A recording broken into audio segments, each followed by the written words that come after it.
From historic Doyle Field in Leominster, we say a very good morning, everyone, and welcome to Vacation Week Baseball here on RFM. Great to be back out at historic Doyle Field for baseball action on this Friday afternoon. Hope you all are doing well as we continue our Vacation Week doubleheader. Game 2 of the week, it's Leominster and Shrewsbury baseball, a battle of the two top teams in the Midwach and North Central Massachusetts. Todd Robbins alongside Bill Thomas and Kate Robbins. Great to have you along with us on this Friday morning. If you're enjoying the coverage on YouTube on same-day delay, youtube.com, search Rivalry Family Media, or tinyurl.com/media Rivalry.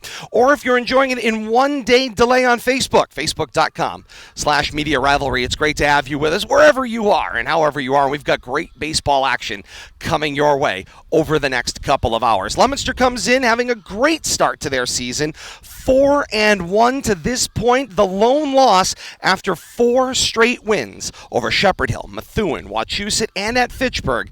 Toe stub earlier this week on Wednesday. A loss on the road at Marlborough, 11-10 the final score in that one.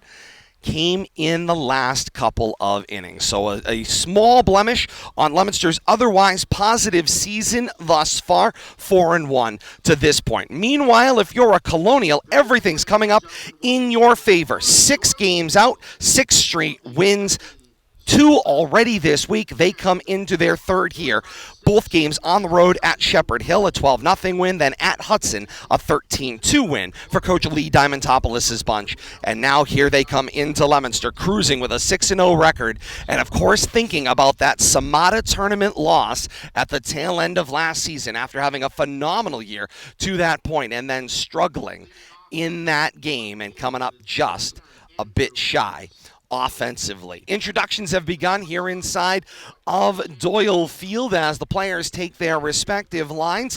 We'll catch up with the national anthem in a moment, but I welcome in members of the broadcast team, Bill Thomas, Kate Robbins. Great to have you guys along with us. Second day in a row. We've got another dandy for folks here with Leominster and Shrewsbury coming up here, Bill Thomas. Yeah, I'm loving this doubleheader action. You know, last night over at the Wachusett League field, saw a whale of a ball game. Unfortunately, Leominster came up a little bit short, 4-0 to a D1 pitching prospect. So the fact that they held their own there, I think, was great. But, you talk about the two top teams in Central Mass, and there's no question that's what we're seeing here today. And, based on the success last year and then coming into this year, starting off, both teams quite, I think, like most people expected. So these teams will be there at the end. It's still early in the season, but they'll play at least once, maybe twice more over the course of the season. I'm guessing. I haven't looked at the full schedule, but we're going to see a whale of a ball game here today on Friday morning baseball. And that's my expectation. This will be the first time we'll get a look at Leominster's Brandon Arsenault in his senior season. Last year, he was second pitcher in the rotation behind Division II bound Evan McCarthy, now Division II homed at Assumption Evan McCarthy. And so Brandon Arsenault has taken over in earnest himself as the ace of this staff. He'll get the start today, just introduced out on the field. 6'2", 200 pounds is what he's reported at. According to Coach Barnaby, he has put on 20 pounds of muscle in the offseason. He's also going to bat in that leadoff spot. He has got the only 2 home runs on this team this year. They were both 3-run home runs, and they were in the same ball game. That's an awful lot of power and an awful lot of runs. But, of course, this is a Leominster team that's scoring a lot of runs, Bill Thomas, but they are accruing them in a team-wide fashion. Yeah, and when you told me that the leadoff hitter has 2 3-run homers, early in the season, and kind of compared him to, that power leadoff hitter that you see in Major League Baseball, they're good at getting on base, but when they flash that power, they can put it over the fence. So we'll have to see what Brandon can bring to the top of the lineup. He's really taken charge of this team, I think, after Evan McCarthy and Tyler Smith moved on, but we'll have to see what he brings to the game off the mound tonight. Indeed, we will. Kate will join us in a moment, but first, we honor America with the playing of our national anthem, and then it's lineups and first pitch here on RFM. It's Leominster and Shrewsbury, 2 top teams in Central Mass, and we got them for you. First pitch next here on RFM.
And with that, we're ready for baseball here on RFM. Leominster and Shrewsbury coming up for you. Coach Lee Diamantopoulos is going to send the following lineup to the plate for his 6-0 Colonials. The left fielder, Andrew Paris, will bat leadoff. A.J. Ham will play shortstop and bat second. The center fielder is Alex Martin. He'll bat third. The pitcher, Ben Griffin, will bat cleanup. Colby Coughlin, the third baseman, bats in the 5-hole. Jack Bates plays first, bats sixth. Dushyant Singh, the right fielder, will bat seventh. Dylan LeMay will catch and bat eighth. The second baseman, Ryan Kinski, will bat ninth. They will match up against a Leominster defense that is anchored by Brandon Arsenault, who will get the start on the bump today. Zach Casey will catch for Arsenault, and here is the defensive alignment that Leominster sends out into the field. Left to right across the outfield, it's Tom Gosen, Reese Lauria, Tyler Godin in right field, and then right to left across the infield. First to third, it's Jake Richards, Tony Salvatelli, Nick Massa, Nick Garcia. Casey catches for Arsenault, and that's the lineup. And Bill Thomas, important to note here, 4 infielders include the catcher Casey.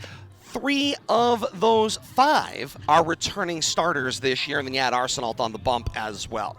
Yeah, it's nice to have some of those returning starters to mix in with, your call-ups, but nothing like a veteran presence, and it's starting on the mound today. We'll have to see what Brandon brings here. It's a good early season test for him. Arsenault is 2-0 to this point in the season, has not yet allowed a run. He's walked 5, he's got 14 strikeouts, has yet to hit a batter as well. His ERA is 0.00 at this point. And he's popping the mid out there during warm-ups, and nice little variety of pitches. I see him mixing in a fastball with his curve, and I'm sure the wind's going to play havoc today, much like it did at the softball game yesterday. It's blowing dead across the diamond from left to right, and it's going to help the pitchers, going to hurt the fielders, and we'll have to see if the batters can take advantage of that swirling wind and maybe manufacture some runs. Be an adventure for the broadcast team as well. Third member of the broadcast team, Kate Robbins. Kate, here we go. Leominster and Shrewsbury, it's always a fantastic battle. Billy and I have set the scene.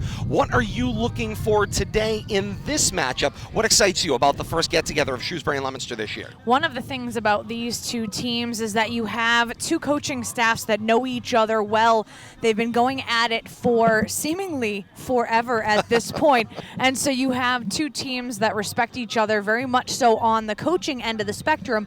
So today, much like whenever these 2 teams get together, you've got Coach Barnaby and Coach Diamantopoulos, who are going to essentially be playing that managerial chess match against each other, because they have such respect not only for the pitching staffs, but obviously the offensive production, and neither of these teams are afraid to manufacture runs. And so it's yet another battle between these 2 managerial staffs, and obviously it should be an interesting matchup, both pitching and obviously on the offensive end of the ball as well. Getting closer to first pitch now.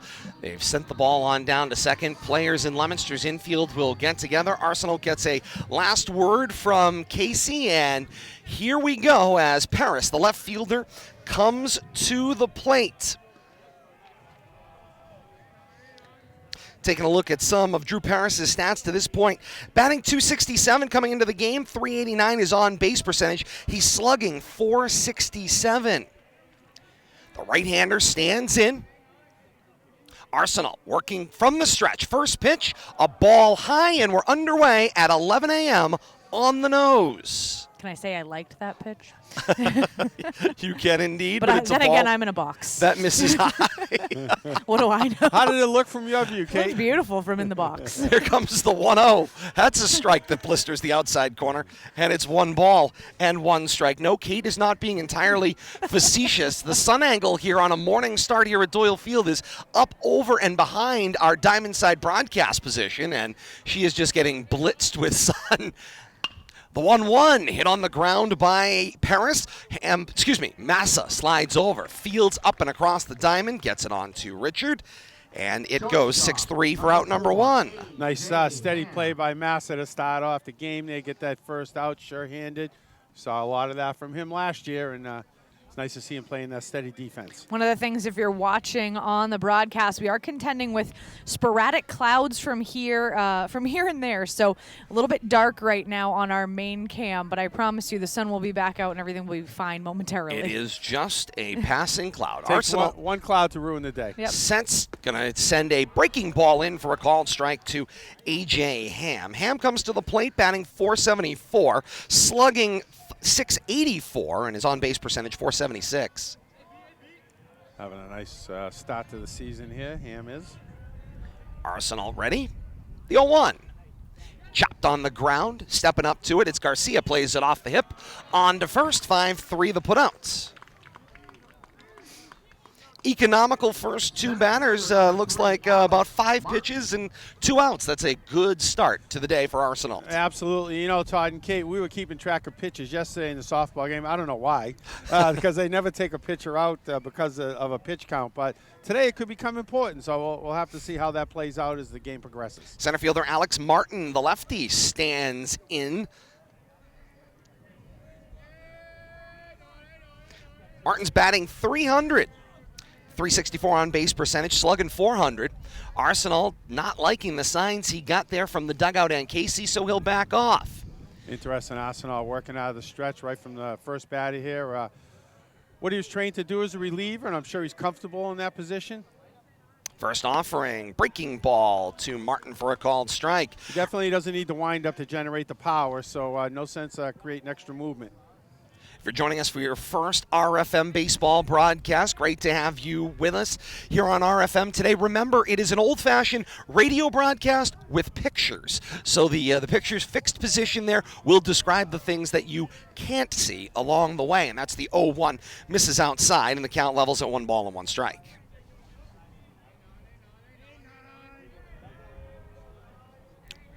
Arsenault steadies himself, taps that front foot, 1-1. High and outside. 2 balls and a strike to Martin. Martin's the first hitter to get ahead in the first 3 batters of the ball game of Arsenault. Arsenault going to look to bear down here. Had a clean inning of work thus far and been very economical. 2-1. Fastball blisters the outside corner, 2-2. Good looking fastball right there. Brandon doing a good job of spotting his pitches here early on. Martin crowding the plate right up on that inside line. Coach Barnaby says he's added about 6 miles an hour to his fastball on the velocity end of things. He would now classify Arsenault as a power pitcher, Bill Thomas. And I can see it in his legs. It looks like he's bulked up in his lower body. And, you know, you go back to Roger Clements and 2-2 pitch, cut on and missed by Martin. Prototypical power pitcher, and he's using his body. Inning over. 3 to the plate, 3 come up, 3 go down. 2 groundouts and a strikeout for Arsenault in inning number 1. Through half inning here at Doyle Field, Shrewsbury nothing, Leominster coming up. Coach Rich Barnaby, his 4-1 squad, will send the following lineup to the plate in the bottom of the first inning. Brandon Arsenault, the pitcher, will lead off. Nick Massa, shortstop, bats second. The third baseman, Nick Garcia, bats third. Tony Savatelli plays second and bats cleanup. Not exactly a prototypical second base position. The designated hitters, Connor Bolak, he bats fifth. Tyler Godin mans right field, bats sixth. Left fielder, Tom Gosen, bats seventh. Jake Richard will play first and bat eighth. And the catcher, Zach Casey, will bat ninth. The center fielder, Reese Laura, is the 10th man in the lineup. He is not scheduled to hit. They will go to the plate against Griffith, who gets the starts today, does Ben Griffith for Coach Lee Diamantopoulos. Griffith comes in having pitched 10 2/3 to this point in the season. Got an ERA almost 2. A 1.969 ERA. His whip, 9.38 to this point in the season. He's allowed 9 hits, 5 runs. 3 of those have been earned. A walk, 19 strikeouts, and he's hit 1 batter at this point in the season. Good start for Griffith as well, and he is the second man in this rotation for Coach Diamantopoulos, although I'll stand corrected. He's pitched more innings than anybody else in this roster. He's thrown 10 2/3. Next closest is David Escobar, 9 1/3. Rocco Hickson, who was expected to be the workhorse, has only pitched 5 innings at this point in the season. Yeah, coming in with, I'm trying to see, what's Ben's record, 1-0. So, you know, he's pitched in 2 games, got a no decision in one of those games, but definitely somebody for Leominster to take serious here. You know, when your team's 6-0, you're a strong contributor, and he's that number 2 starter, and he's showing his strength there on the mound in that role. Defensive alignment for the Colonials in a moment. First, Griffith, the right-hander who also works from the stretch, leans in, gets his sign from LeMay. And the first pitch from Griffith to Arsenault. Fastball right down the pipe for strike number 1. Defensive alignment for the Colonials looks like this. Paris, Martin, Singh left to right in the outfield. Right to left in the infield. Bates, Kinski, Ham, and Coughlin. LeMay catches for Griffith. As Griffith pulls the string on that one and misses. 1 ball and 1 strike goes the counts. We mentioned Arsenault has the team's only 2 home runs in the season. He's got 5 singles and a couple of doubles. Hasn't hit a triple in his 9 hits. There's a foul ball back into your living room. Holy cow. 1 ball and 2 strikes goes the count. Right at us. I was going to say. I didn't even have a chance to get the glove up. Thank God for the fence. I was busy reading. I didn't even notice till it rattled the cage. I saw it. Arsenault's batting .529, a .619 on base percentage. He's appeared at the plate 21 times thus far. The 1-2 in the dirt. Count levels, 2 balls, 2 strikes.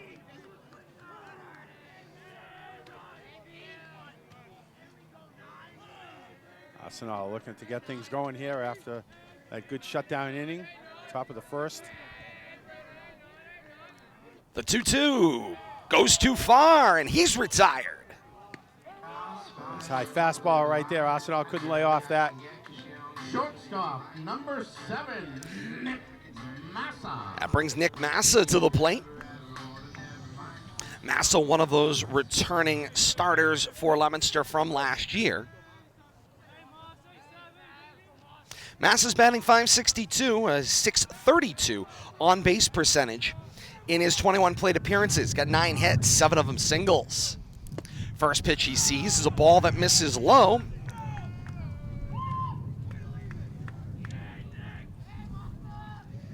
Griffith has got a quick leg kick, Bill Thomas, and a quick transition.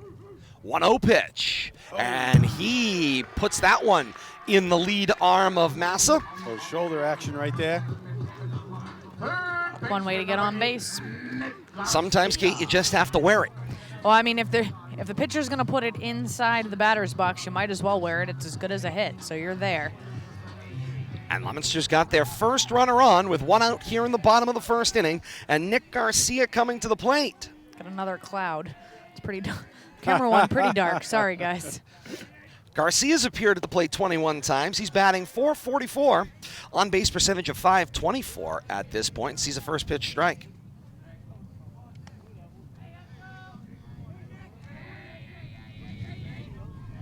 Griffith checks the runner as Massa leads off from first, and he'll snap a throw over. Not in time. Certainly concerned about Massa's speed. And Bates is holding him close at first. Griffith has to go all the way around to get that look from the stretch. The 0-1 cut on, and he did tip that one. So it's strike number 2 to Garcia. 0-2 goes the count with 1 out here. Massa on at first. Garcia's got 8 hits, 5 singles, 2 doubles, and a triple to this point in the season, and 11 RBIs out of the 3-hole. 0-2 pitch. Missed. Nice purpose pitch right there. Kate, your reaction is well noted. That one of those ones you might have wanted to see him fight off? I would have liked to see him spoil there on the outside. Griffith ready. Kicks and delivers. Cut on and missed for strikeout number 2. That one was out there, too. Couldn't lay off that one, though. Nice curveball. Brings the cleanup hitter, Todi Savatelli, to the plate. Savatelli's appeared at the plate 21 times.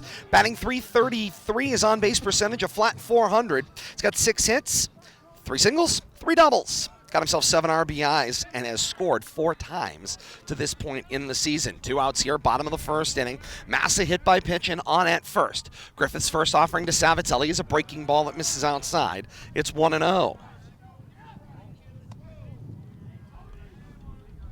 Tough wind blowing across the diamond here, making that curveball break all that much more away from the right-handed batters. 1-0 pitch. Savatelli lifts this one deep toward left center, giving chase. It will fall in front of the center fielder, Laura.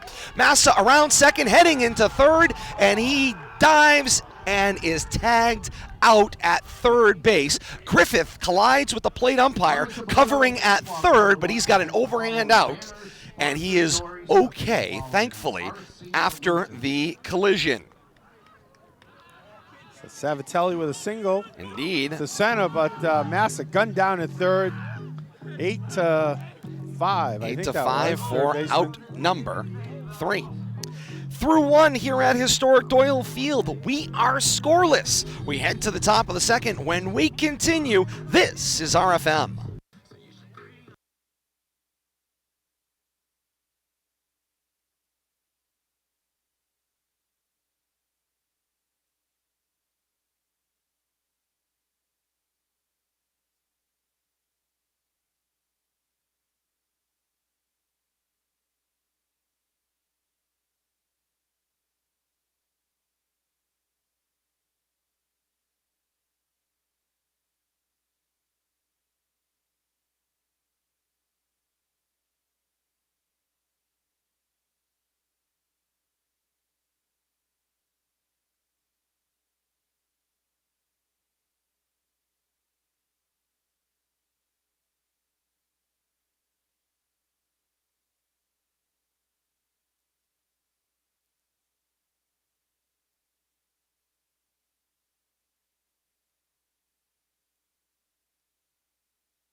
To the top of the second we go. 4, 5, 6 due up in the inning. It's Griffith, Coughlin, and Bates due up for the Colonials here in the top of the second inning. Coughlin hitting for himself, batting .538. .625 is his on-base percentage. He's slugging .615 to this point in the season. Arsenault set for his second inning of work after a very economical first. Ready from the chin, first pitch, a fastball misses the outside. It's 1-0. Outside edge of the zone right now. Both pitchers trying to nip and tuck their way along there, but not missing close. Griffith rests the bat on the shoulder. Here comes the delivery. Swings at the 1-0 pitch. Hit on the ground. Knocked down by Garcia. Scrambles up with it and gunned down at first base. Nice strong arm by Nick Garcia over there. Slow roll, a tough play. Bill Thomas, you're a little closer on the count, but I got him for about 8 pitches. I don't think he's thrown 10 yet. I had him for 9 in the first inning, and I got him about 11 pitches right now. I had him 9 in the first. You know where I mess up? When they put the ball in play, I don't mark that pitch down sometimes. These things happen.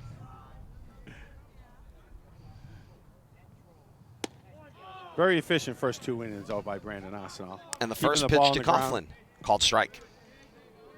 Last thing you want to do is get something in the air from center to right, because that could just carry right into the football field today. Indeed it could.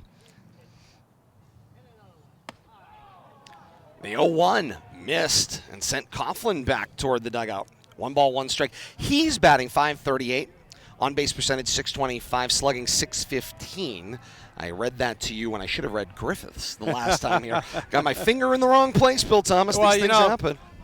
Dick and I were joking about the usefulness of a ruler to make sure you're talking about the right player in the right line. And I learned that early on PAing. Lost my track spot in the book one day and didn't know who to announce, and I never let that happen again. 1-2 fastball, called strike 3. Coughlin Nice job. hops in disapproval, but he's heading his way back to the dugout on a called third strike. First baseman number 9, Jack Bates. That brings Bates to the plate. Bates batting .400, slugging .400, and his on-base percentage is .545. 5 up, 5 down so far. Shrewsbury. Wingling the bat. Bates is an imposing presence in that left-handed box as Arsenault brings the fastball and Massa knocks it down. Excuse me, Casey knocks it down, and it's ball number 1. Yeah, Bates has that look of your prototypical middle of the lineup hitter.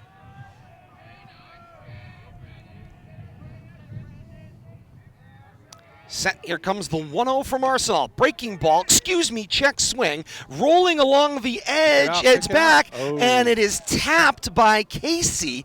Foul.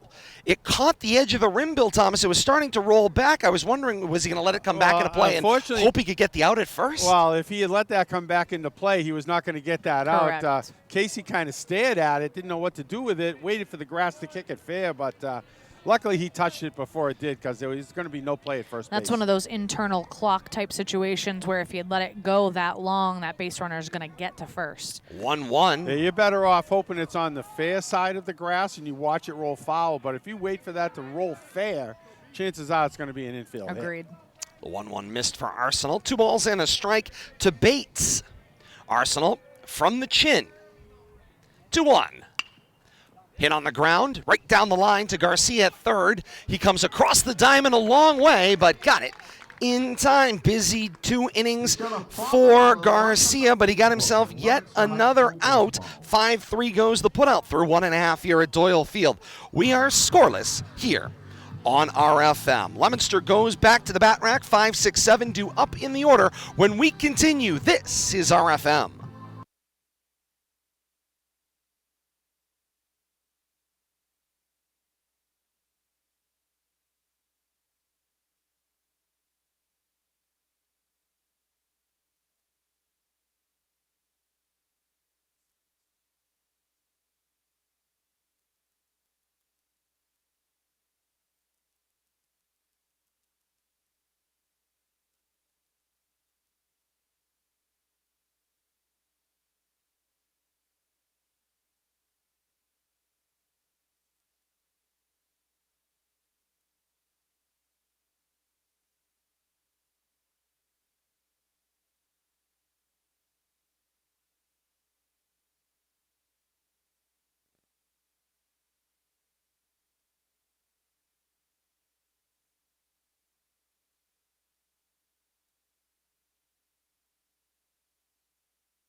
Garcia's got a nice arm at third. Indeed he does, as we I know welcome we're you back back on. You know, you never know what you're going to say off the air. He doesn't give But us I fair gotta tell warning, you, Bill Thomas. I know. Where's the hand? How do you- so let me say this on how do I it. give you Garcia fair warning? has a great arm over at third. You know, steady 2 innings over there, and that gun from the line, that was not an easy play, but he got it over to first in plenty of time. Bottom of the second here on RFM, and I'm taking all sorts of static here. Todd Robbins, Bill Thomas, Kate Robbins under the hood, and with you today. Leominster goes to the 5, 6, 7 spots in their lineup. This is Connor Bolak, the designated hitter. First pitch he sees, cuts and misses 0-1. Nice cut, though, there. A little high in the zone to be going after, but I like the aggressiveness. You see something that's nice, you go after it right away. I like jumping on that. Bolak had spot work appearances last season. 0-1 pitch, chases, popped, foul, and out of play, and the count goes to 0-2. Now, unfortunately, you're in a hole. Bolak pinch ran often last year in place of McCarthy. Got himself some pinch hit opportunities, now seeing some steady time as the designated hitter. 0-2 pitch, reaches for this one. Griffith fields his position, diving off the mound, up with it, and 1-3 goes the putout. Who says pitchers aren't athletes? Great play. Well, you know, at the high school level, a lot of times your best athlete is on the mound, but that was a great play, and I'm not sure the second baseman would have had a play on that. Stop the infield hit for sure right there. Eat your heart out, major league pitchers who can't get that Afraid done. to get the glove out there. Wow. Get dirty. They don't want to get dirty. Full extension, and Bolak is retired on a 1-3 put out at first. Brings Tyler Godin to the plate. The right fielder sees a first pitch ball from Griffith, who has to re-corral himself.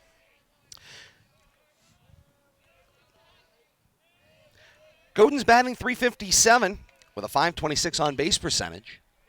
1-0 popped up and wide of the field out of play. Count goes to 1 ball and 1 strike.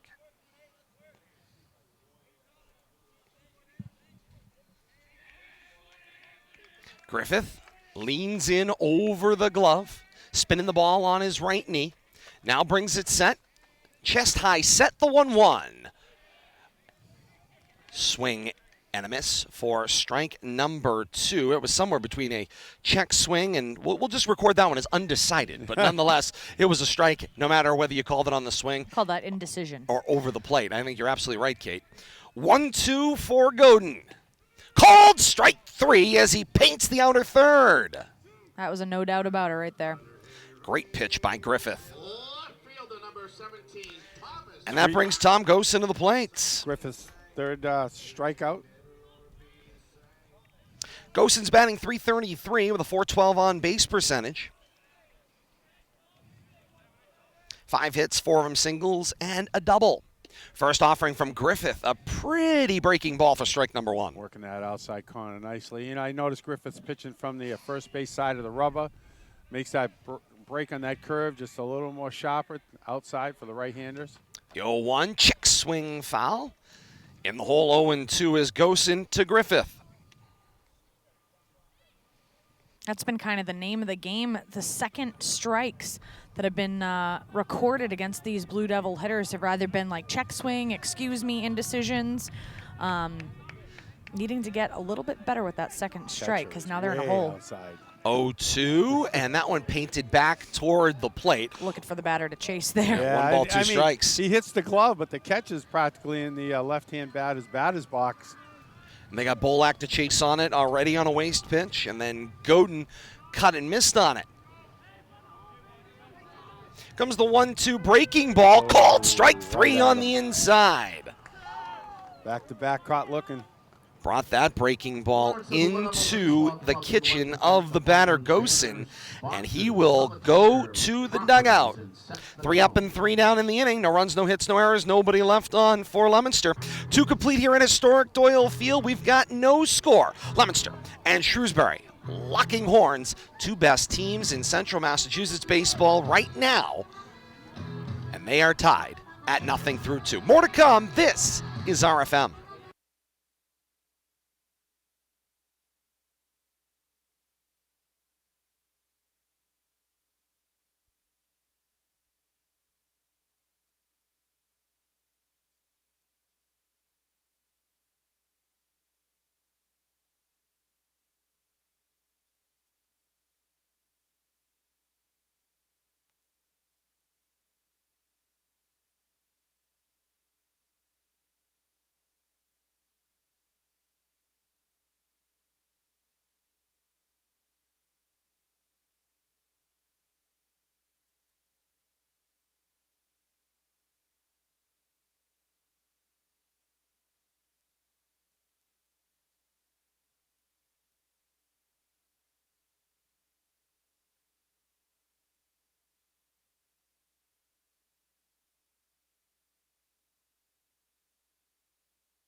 Continue here on RFM as we go to the top of the third. 7, 8, 9 due up in the order for the Colonials here in the top of the third inning. That's Singh, LeMay, and Kinski due up in the order.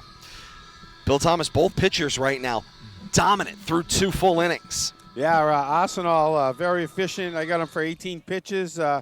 First 2 innings, had a couple of strikeouts and 4 ground ball outs.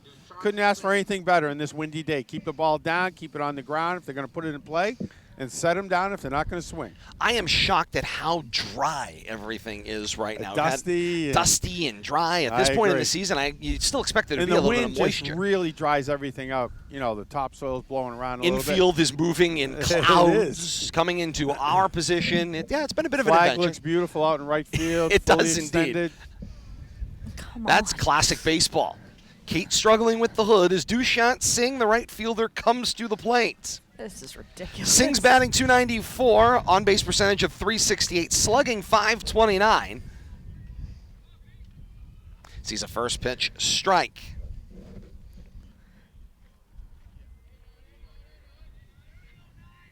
Arsenault ready at the chin.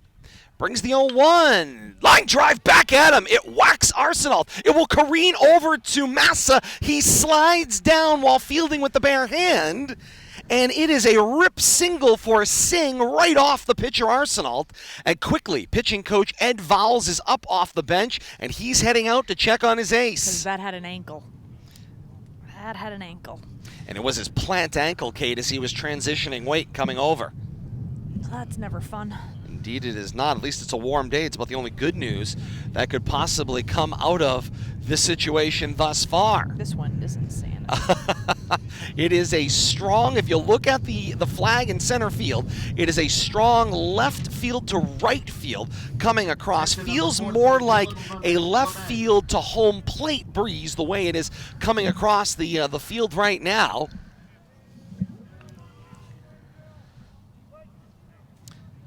So the leadoff batter is on in Singh. It's the first hit surrendered by Arsenault. They've checked on him. He's okay. He's going to continue, and Dylan LeMay is at the plate. Arsenault will check Singh back to first. LeMay hitting .333. On-base percentage of .400, and he's slugging .333 as well. LeMay ready. Takes his stance, and Arsenault still trying to gather himself, and he's going to keep sending Singh down into the dirt. Kate, is there a couple of purposes to those checkbacks, perhaps? You hit me, I'll send you back twice. Pretty much. I mean, like you said, trying to just kind of get your wits about you once again. He'll send his offering to LeMay, who showed bunt, and it was a strike on the outer half. LeMay not happy with it, but that thing had outer half written all over it. The outer edge of the zone to right-handed batters has been mystifying some of the batters to this point. It's been mystifying me as well. Arsenault ready at the chin. Here comes the 0-1. Shows bunt again. He will drop it down. Straight back to the pitcher Arsenault. Off the mound. Fields his position. 1-3 the put out on that one, but it does advance the runner. Singh over on the sacrifice. Hey, they got the bunt down. Indeed they did. The mean bunt lady has returned to broadcast here on RFM. She's back. It's quite the nickname to have. Hey, you know, you just take the nicknames you're given. You don't get to choose your nicknames. No. You get them assigned as and mean bunt lady it is. As the case may go. Last man in the lineup here before we go back to the top for Shrewsbury. It's the left-hander Ryan Kinski at the plate. Singh down at second. Arsenault steals a look, sends his pitch to the plate. It's a ball that misses outside, and the count goes to 1-0. Kinski's batting .267, a .500 on-base percentage, slugging .333. Oh, good. The wind's back. Indeed it is. Arsenault ready. Gets a good look at Singh. Sends his 1-0 to the plate. It's a called strike to Kinski. 1 ball, 1 strike.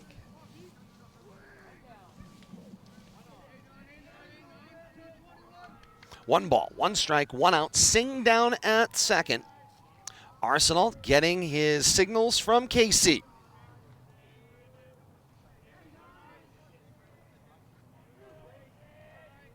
The 1-1 pitch. Up and away to the left-handed batter, and the count goes to 2-1.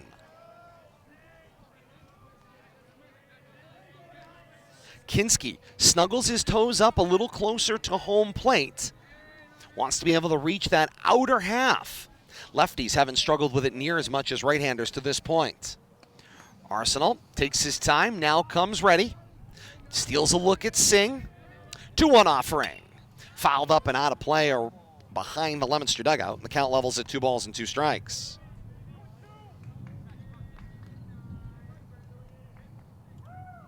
Kinski right back in there. He's wasting no time getting into the batter's box. Arsenault, meanwhile, is taking his time with a very deliberate pace.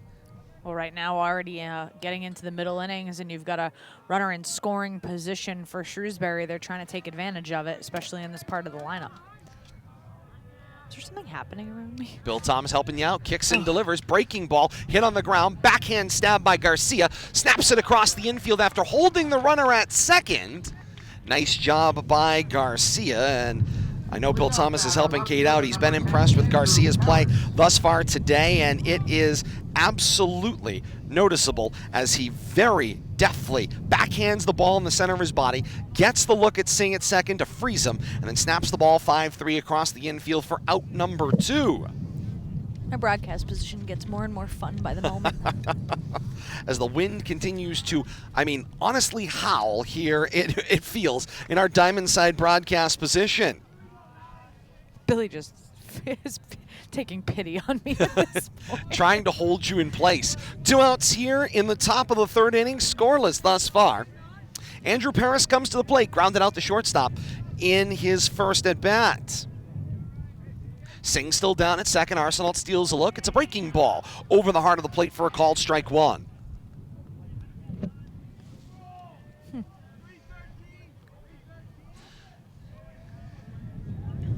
Kate, I'm going to get you a wind check here because I'm interested. As the wind now continues to whip, the sun has now gone behind a cloud, and here comes a huge waft of dirt right into our Diamond Side broadcast position. And here comes the 0-1 from Arsenault. Popped up in the air by Paris. Outfielders giving chase, left and right converge. Gosen takes charge coming over from left field. He'll make the catch to end the threat here in the 3rd. 4 batters come to the plate, 3 retired, just the leadoff single in Singh. So no runs, the 1 hit, no errors. They strand 1 to the Colonials in the top of the 3rd. 2.5 complete here at historic Doyle Field. No score. Leominster and Shrewsbury locked up in a battle here this afternoon. We continue in a moment. This is RFM.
To the bottom of the 3rd we go. Leominster still trying to get through their lineup here.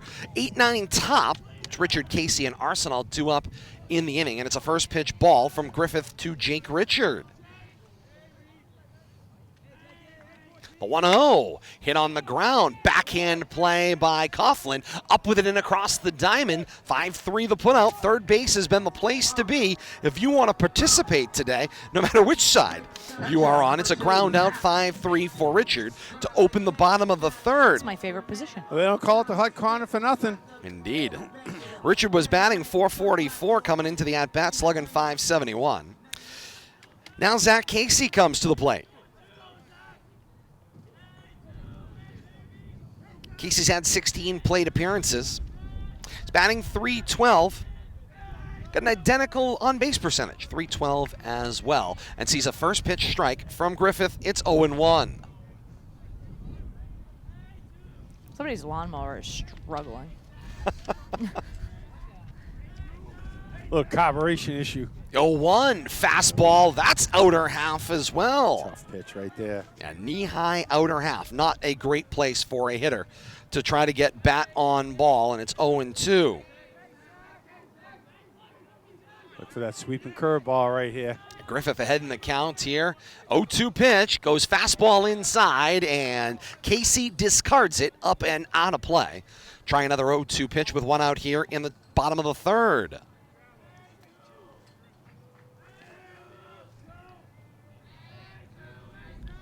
Griffith got his sign from LeMay quickly. Sets at the chest, 0-2 pitch. Breaking ball, cut on and missed. Curveball, tough to lay off of right there. Came with the fastball in the first 0-2 offering, and then took a little something off of it and just pulled that string. Pretty pitch. Back to the top of the order we go, and it's Brandon Arsenault. Struck out swinging in his first at-bat. And when you get down 0-2 in a situation like that, obviously you're looking for that sweeping curveball coming from this particular pitcher. It's so hard to lay off of, though. That was a subtle breaking pitch there, but it missed down and away. Count 1-0 to Arsenault. If you go fastball to the knee-high outer edge, you're getting that for a called strike. Breaking balls, not so much. The 1-0, same spot, this time a called strike with the fastball. 1 ball, 1 strike. Nice job, dog. Griffith's doing a good job of mixing up his pitches, spotting them well, really working that outside half nicely with that curveball. Griffith's 1-1 offering. Breaking ball, dug out by LeMay. Count goes to 2-1.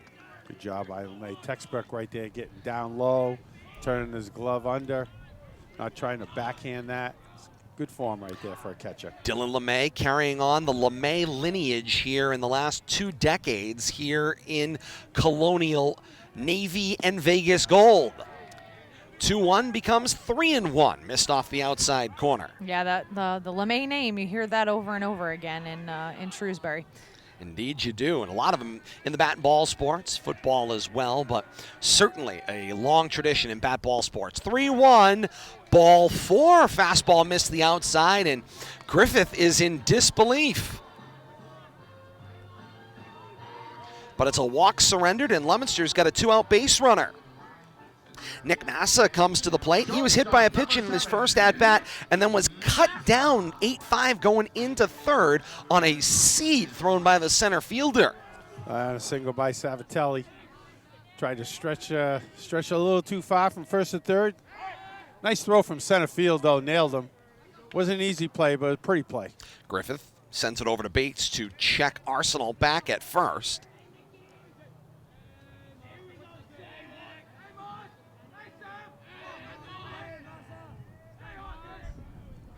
And back once again, this time got a little closer as Arsenault had snuck that lead a little bit wider over at first. 60-degree day here at historic Doyle Field, partly cloudy skies.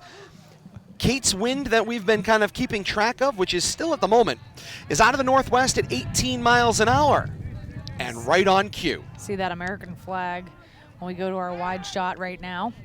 And they snap back over to send Arsenault diving in yet again. Thanks for that check back, though. We can see the wind whipping on the American flag out in right center field. Massa's still waiting to see his first pitch of his second at-bat. 3 checks on Arsenault. Griffith looks again. Now he'll deliver to Massa. Fastball, fouled off, rolls back and catches the plate umpire harmlessly. Griffith playing close attention to Arsenault, but he's got a small lead, and he doesn't look like somebody who's fleet of foot, but they're definitely keeping an eye on him over there. Not there, I'm guessing, for his speed. I'm thinking he's there in the top of the lineup in order to get more at-bats. But there's a breaking ball for a called strike on the outer half. 0-2, he's ahead of Massa. Leominster, though, traditionally pretty aggressive on the base pass and when they are hitting to manufacture runs. So it makes sense that Shrewsbury would be cognizant of a base runner. Griffith, ready at the chest. 0-2 pitch, fastball, missed, down and in. 1 ball, 2 strikes. That pitch has been a good-looking one most of the day for Griffith. He's been getting that call, but not that one. Could have been a little bit off the corner. I tell you, it's tough to give a pitcher that call on 2 strikes. You got to be sure of it. You can't cheat the batter. 1-2 pitch, Arsenault breaks, ball in the dirt. LeMay keeps it in front of him, but Arsenault cruises on into second. You know, I wonder if that was a straight steal. A Brandon, and third base coach Rich Barnaby over there, maybe guessing curveball. He's been regularly throwing curveballs on 0-2. If that's the case, they picked the right one. Maybe trundled on into second might be a better way of looking at it.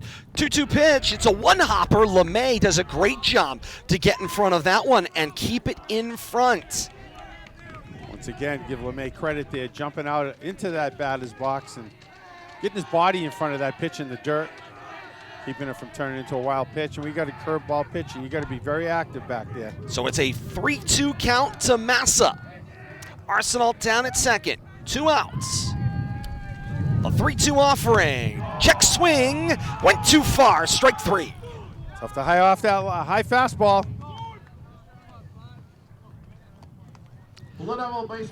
Just the walk, just the 1 base runner. Otherwise, no runs, no hits, no errors. Leominster strands 1 in the 3rd. 3 complete here at historic Doyle Field. This one's got all the feels of a 1-run game. More to come. To the top of the 4th we go. Colonials 2, 3, 4 in the order. More to come. This is RFM.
To the top of the fourth inning we go here on RFM. Great to have you along with us.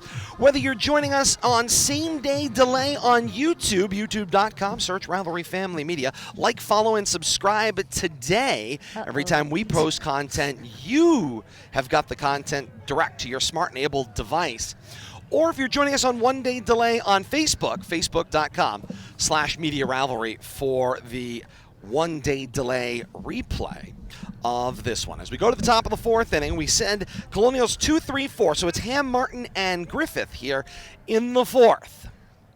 Arsenault readies for his fourth inning of work, sends a first pitch fastball on the outer half for strike number one. I feel like Bill Thomas has to babysit me. He's doing a great job feel babysitting so you thus far.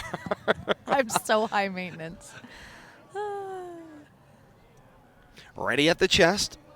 Arsenault, the toe tap, and the 0-1. Ham hits it on the ground. Nice job by Garcia. Squares up to the ball, plays it chin high as he goes down to one knee to field it. Cross the diamond, 5-3 the put-up. Center fielder number 3, Alex. Nice job, both sides defensively, particularly on the left side of the infield. Everything looks like it's routine, but nothing really routine right now, especially with this wind whipping. So, although everything looks easy, I've been pretty impressed, especially with the left side of the diamond for both teams defensively so far today. Adjust your scouting reports. Ham has grounded out to Garcia twice in this ball game. Now Alex Martin at the plate. The lefty sees a first pitch ball down and into the left-hander. He struck out swinging in his first at bat. Garcia, to add on to that's had 4 chances, 4 for 4 on assists across the diamond, 4 perfect throws. Good job by Arsenault keeping the ball down on the ground, and might as well just keeping him hitting it to Garcia. Love when we see a clean sheet for the defense. A 1-0, that one. 53 feet and one hops into the chest of Casey. And it's a 2-0 count to Martin, who is ahead of Arsenault. Martin, a strikeout victim in the first inning. Swinging. 2-0 pitch. Fastball knee high over the heart of the plate. 2 balls and a strike.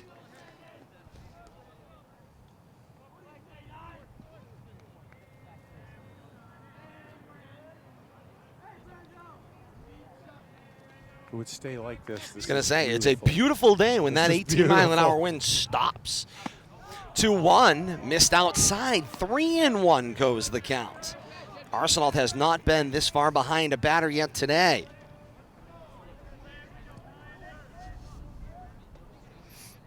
One of the things Coach Barnaby talked about in an interview about Arsenault this year is the 3-1 pitch called strike number 2 on the outer half. 3 balls, 2 strikes goes the count as it runs full. Those letters must be higher than I think they are. That's right. Arsenault is a steady player, Coach Barnaby said. Never gets too high, never gets too low. He stays steady as can be. Able to control his emotions. 3-2 pitch. Goes with it the other way. Does Martin. Diving opportunity. Gosen can't come up with it. Martin is around first and slides face first into second. He's got himself a double. Nice hustle double right there. Dive and try by Gosen out there in left field. Just came up a little bit short. Good job getting up and recovering that ball, but Martin never slowed down round in first base. Goes Oppo with the double. Does Martin on that one, and he's got himself a 1-out double and a runner in scoring position. Can't tell what he's saying as I'm under the hood, nor can I look over, but I can hear Coach Lee Diamantopoulos' voice, and he is fired up about something. I don't know if he's just excited about the double. Obviously, with 1 out, now Shrewsbury able to potentially get something going here, but Shrewsbury's bench fired up right now. Griffith at the plate. He was a ground-out victim in his first at-bat to who else? Garcia. Chops this one on the ground to Garcia. Holds the runner, cross the diamond. 5-3 the put-out on 1 pitch. Great job right there, sure-handed. A lot going on right there on that three-hopper, but Garcia doing everything right down there at the hot corner. And Colby Coughlin comes to the plate with 2 outs, and the runner Martin in scoring position at second. Coughlin, a backward K, caught looking in his first at-bat back in the second inning. And now with 2 outs, the options much more limited here on offense for Shrewsbury. You commented Ham went out in the first inning, 5-3, 5-3 here in the fourth. Griffith, 5-3 in the second, 5-3 in the fourth, keeping Garcia busy down there. And now Arsenault squares his shoulders to home, still working in the stretch. Comes all the way set at the chin. First offering here is a fastball for strike number 1 to Coughlin. Good looking pitch right there, get ahead of the hitter. I know we've mentioned it already, but it is worth repeating and reiterating. Left side of the defense for both teams has been impressive, although everything seemingly been routine. Nice to have that solid defense. Arsenault ready. Takes a look down at second at Martin. 0-1 offering. Breaking ball clipped him. Hit by pitch is Coughlin. He'll head on down to first, and now it's 2 runners on First baseman number with 9, 2 outs. Jack Bates.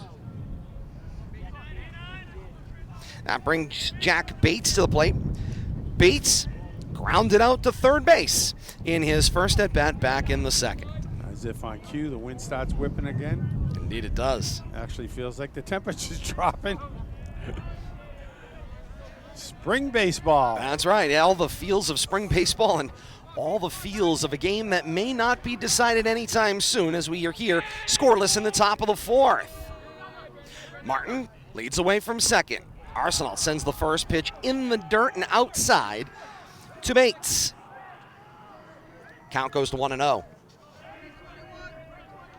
Not been a lot of deep counts. Hitters are either jumping on pitches as they're getting good looks. Neither pitcher is really messing much. They'll waste a pitch here and there, and that's about all.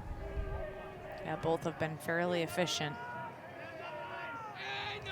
Arsenault looks at Martin and decides to step off the back and send a throw on down. That's a, hey, I see you. Yeah, I see you there. Savatelli catches, sends it on back. The 15th batter that Arsenault's faced, I think he's only gone full on 1. So you're right, Todd and Kate. Doing a good 1-0. job. Good job being around the plate. Just missed that one. Fouled it straight back to the backstop, did Bates, and we're at a 1-1 count with 2 outs here and a runner on for the Colonials. 2 runners on, right? 2 runners on, excuse me, first and second. Thank you, Kate. Hey. And this is the biggest threat the Colonials have had. They haven't had a runner past second base to this point in the ball game. You're hearing the construction equipment. We have rail trail activity going on. Rail trail activity. Still apparently a closed rail trail, but Allegedly. there is activity out here right behind us here at Doyle Field today. Can't wait for the ribbon cutting. Unofficially, it's beautiful walk. The 1-1 fastball down the tube for strike 2. Hypothetically, it's gorgeous over there. Been out for a tour of it, I'll say that. I've been a fan of the local rail trails for bike riding. I like to go on my bicycle, but I hate Well, considering the challenges of being on the road with the driving. you take your life in your hands. Distractions today. A couple of near-death experiences out on walks the all it last takes. month or so. Yeah, the 1-2 pitch, chopped foul by Bates. The rail trails feel like the safest place to go for a walk. Maybe we'll need to compare notes, Bill Thomas. You might know a couple Absolutely. of trails that I don't know. Well, my favorite going back is the one in there. It runs all the way up to the New Hampshire border, up to Groton, Townsend. Okay. It's a great ride. You're about 8 miles in. You get up into Townsend, and nice little 8 miles. stop for ice cream. And it's a nice leisurely trip, and no hills to speak of. You know, trains don't go up and down hills for the most part, but it can be challenging, but it's a lot of fun on a nice day. Save for the Polar Express. 1 ball, 2 strikes, 2 outs here. Top of the 4th inning. Martin leads away from second. Arsenault's pitch is a fastball way high.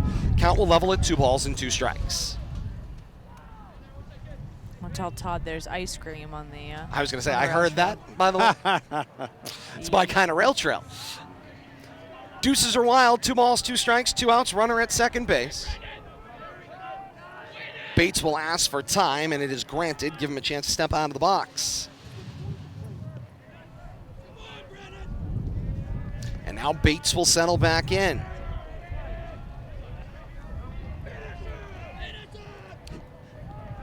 And now there is some confusion on the signals, and Coach Ed Vowles is up out of the dugout, and he will head on out to talk to his hurler in a 2-2-2 situation. 2 balls, 2 strikes, 2 outs. To Bates, runner down at second is the lead runner in scoring position. Coughlin behind at first as well. I think they want to be careful here. You know, at this point in the game, you're playing for 1 run. That's what it looks like. And even though with 2 outs here, I wouldn't be surprised to see Shrewsbury put something on here. Maybe if he likes a pitch, maybe drop a bunt down or something. But Bates definitely battling here. Not the play you would expect to bunt. Definitely love to drive a ball somewhere, but you never know in this type of game. Try to pull something that the other team's not expecting. Certainly not looking small ball right now. Not the time with 2 outs, one would think. 2 balls, 2 strikes, 2 outs to Bates. Runners on first and second. Arsenault's ready, the 2-2, offering foul ball, and it rattled the cage of Casey. He was frustrated with himself, claps his glove as he wanted to hold on to that foul tip and end the threat here in the top of the 4th. And he knows how much of a threat Bates can be up there. When you want to help your defense and your pitcher out. And I don't know if you noticed that little action, but Casey wanted that ball back that was fouled and was waiting for it. The umpire threw a ball to the pitcher. The other ball came in. Casey asked for it, gave him back the original ball. So it's funny how you get a feel. It's the one with the strikes in it, Bill Thomas. Yeah. How about another 2-2 pitch? Breaking ball, hard line drive. It will fall in left field. Coach Diamantopoulos is waving Martin home. We've got a play at the plate. It'll be cut off by Garcia, and Martin will score. It's a 2-out single. And Bates has got himself an RBI. Missed the plate on the way by, too, but they never threw home. He went back and tagged the plate. Umpire never gave a signal until he went back and re-tagged home plate. Good heads-up play right there. An RBI single for Bates. And it's a 1-0 Colonial lead here in the top of the 4th. And the fun could continue here. Dushyant Singh had a single in his last at-bat, was stranded at second. Look at that lead at first base. Last inning. It looks like it's just begging for a throw behind over there. Yeah, nobody keeping him on, though, so. First offering to Singh. It's a high fly ball going towards center field. Laura heads back all the way to the warning track, and he will make the catch for a long and loud out number 3. But not before the Colonials break through. They send 6 batters to the plate in the 4th, and good combination of manufacture and timely hitting gets themselves on the scoreboard through 3.5 here at Doyle Field. It's Shrewsbury 1, Leominster nothing. More to come. This is RFM.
To the bottom of the 4th inning we go. Colonials with the 1-0 lead, and Leominster 3, 4, 5 due up in the inning. Garcia, Salvatelli, and Bolak due up here in the bottom of the 4th inning.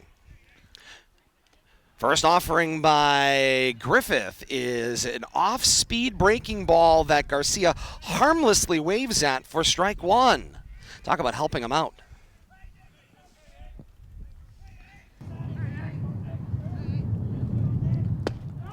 The 0-1, strike 2. Another curveball right in there. inside half. And now Frozen. Garcia's in a tough spot here, Bill Thomas. Yeah, and do you look curve or is he going to give you that the heat on the outside? 0-2 pitch, fastball, missed the window. Nibbling, 1 ball, 2 nibbling strikes. on the outer half right there. That one slipped into the river. Yeah, I think the curveball's been the out pitch, but you come back with another one of those. Griffith readies at the chin, 1-2 breaking ball to backstop foul. We'll try another 1-2 offering. I think if that pitch comes again, it's going to get called. Very well may. It has been there pretty consistently. That knee-high outer strike to the right-handed batters have been there pretty consistently all day long. That one just missed. Here's a second 1-2 pitch. Breaking ball, slashed foul again. Garcia not leaving the decision up to the men in black in the back. I agree. That was a good waste right there, Todd. Knew he had to swing, just got it off the end of the bat. And it'll be a third 1-2 offering that Garcia will see from Griffith. Griffith kicks and delivers on 1-2 again. Swing and a miss for strike 3. 2 strikeouts in his day for Garcia. And he becomes strikeout victim 6 on the day Second baseman number 12, for Griffith, who is piling them up at 19 coming into the game. Brings Tony Savatelli to the plate, single and stranded in the first inning. First pitch, breaking ball hard to the plate, strike 1. He is not afraid to throw that curveball, and a couple different versions of it. You've got a curve in there, I think you got a little bit of a slider too. You got a softer but sharper ball. An 0-1. That one, I think more the slider, missed outside, count goes to 1-1. When you're feeling it, though, and you can hit your spots, can get that first pitch called strike, that means you have command of that pitch on that day. 1-1, breaking ball, missed the outer half. 2 balls and a strike goes the count. Correction, Garcia was strikeout number 7 as we recount the book. 2-1 pitch to Savatelli, and Griffith sends that one in on the 1 hop. Yeah, going back, looking, Griffith's been very efficient. 2 in the first, 2 caught looking in the second, a couple swinging in the third, starts off the fourth with a swing and strikeout. The 3-1 pitch, Savatelli cuts and misses, and that one was right over the heart of the plate. So on 3-1, I don't hate the swing, just did not time it right. It's going to be a strike one way or the other. That's right. Might as well take a hack at it. 3-2 pitch, missed the outside, it's ball 4 and a walk. Savatelli's got himself on with 1 out here in the bottom of the 4th, and Leominster chasing 1. Good to see. We're not too aware of any pitch counter restrictions, but I got Griffith for about 40 pitches plus this inning, another 5, 10. Got him up over 50. I'm not sure what his workload has been early in the season here. Connor Bolak comes to the plate. He was put out on a full extension diving play by Griffith off the rubber on a ground ball in the second. Sees a first pitch ball on that one. Count goes to 1-0. Yeah, great play by Griffith in the second inning, diving fully extended off to the right side of the mound.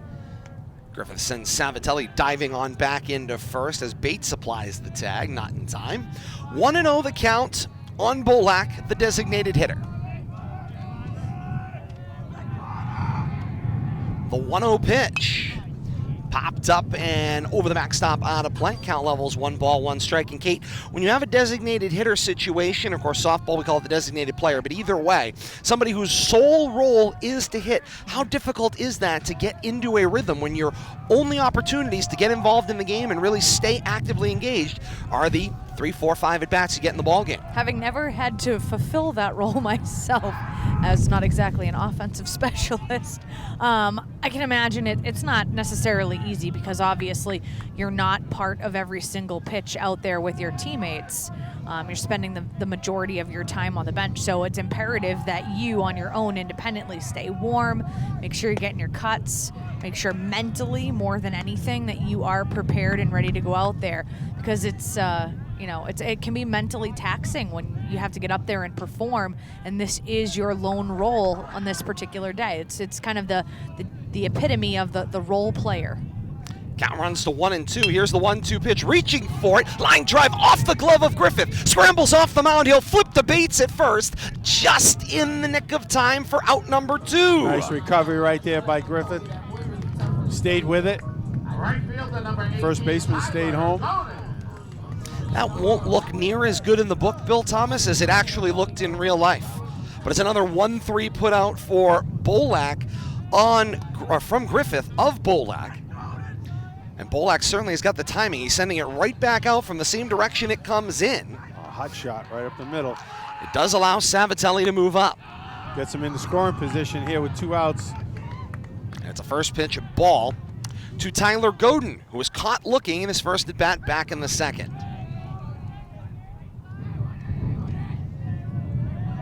Griffith leans out over the bump, got what he's looking for. Set now at the chin. Here comes the 1-0 pitch. Breaking ball right over the middle of the plate for strike number 1. 1 ball, 1 strike goes the count with 2 outs and Savatelli down at second.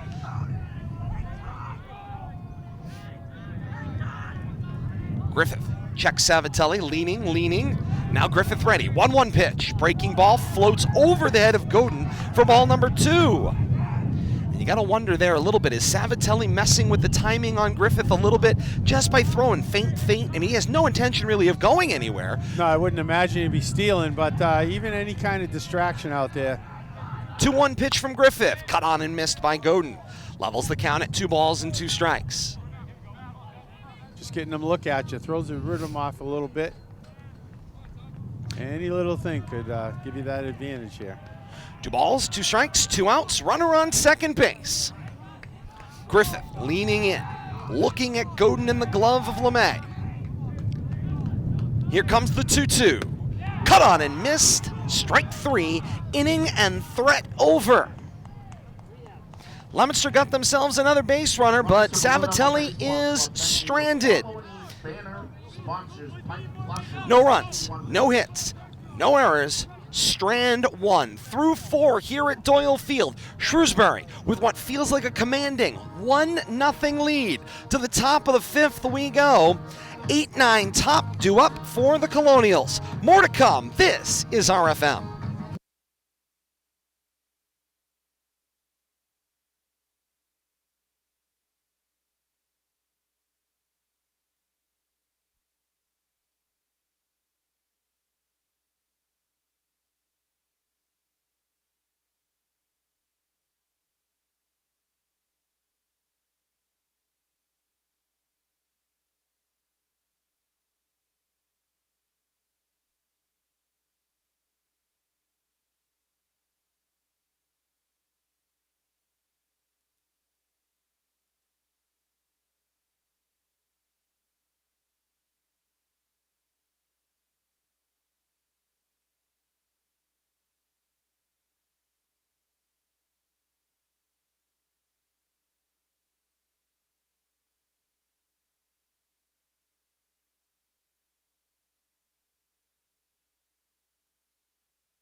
To the top of the 5th we go here on RFM. 8-9 top, we said, for the Colonials here in the top of the 5th. It's LeMay, Kinski, and Paris due up in the inning. Hope you're enjoying this one here on RFM today. Same-day delay to YouTube today, and then the one-day delay to Facebook Live. So if you're joining us on Saturday, you're seeing a replay of yesterday's daytime action. Shrewsbury and Leominster here at Doyle Field to the top of the fifth and a 1-0 Shrewsbury lead. Looking to extend their perfect season to this point. Arsenault looking for a bounce-back inning here. Gave up that 1 run, but threw close to 20 pitches in the 4th inning. Toughest inning so far, the first 4. Starts LeMay off with a strike. LeMay grounded out back to him. Bunted back to him.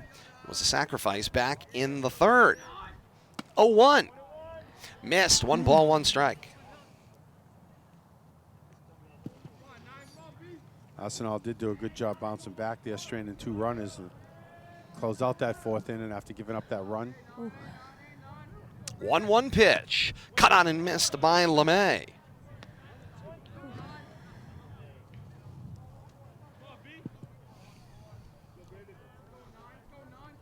LeMay has moved himself to the back of the box. That front foot catching the back corner of home plate. Arsenault's 1-2 pitch is a fastball, misses high.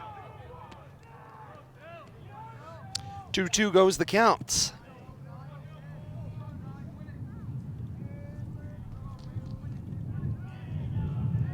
Wind picks up once again here at Doyle Field, and a 2-2 pitch.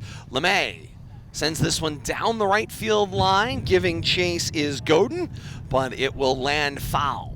Looks like it ended up in the visitors' bullpen down there, down the right field line. You got a 2-2 count. Yep, 2 balls, 2 strikes, nobody out. First batter here in the top of the 5th inning. Working on our second camera angle there for a second. We're golden now.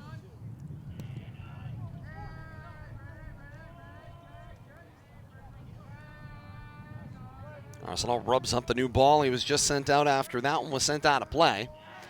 And now he's ready again at the chin. 2-2 pitch. Swing and a miss. Strike 3. Bringing that heat. Out number 1 here in the top of the 5th inning. Brings Ryan Kinski, the second baseman, to the plate. 9-hole hitter. Grounded out to who else? Nick Garcia at 3rd in his first at-bat back in the 3rd. Love the good D with the hot corner. How many strikeouts does Arsenault have today? I got him for 3. Yeah, I got him for 3 as well. Yeah. It's the first one Kinski he's had. shows bunt, and it is foul outside of 3rd base. We're getting fancy. Hey, you gotta do something to try to produce an insurance run here. Need base runners, bottom of the order, not surprising. Kinski trying to bunt his way on.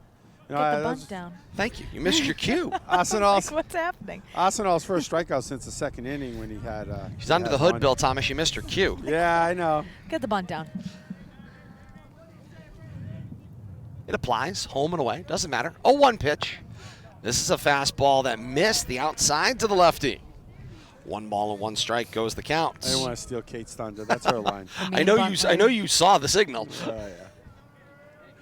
I just thought I was in trouble. No, never. It's Never. like, what did I do now? 1 ball, 1 strike, 1 out.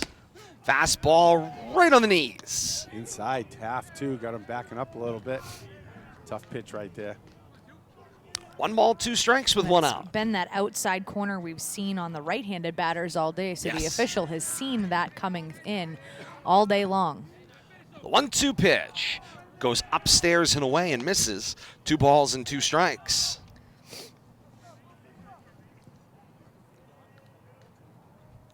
Batter looks like he's hugging that inside portion of the plate. I was going to say, too. he has scooched up Kinski with each at-bat, try to be able to reach that outer edge.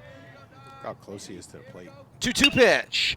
Goes with it down the 3rd base line and fair inside the bag. Kinski is around first and on his horse, heading into 2nd. Gosen is up with it. He'll send it into Savatelli, but far too late. Sliding in safely is Kinski. He's got himself a 1-out double. Left fielder number 10, Andrew Paris. Good job timing that up. Nice little inside-out swing right down the 3rd base line. Nothing Garcia could do about that.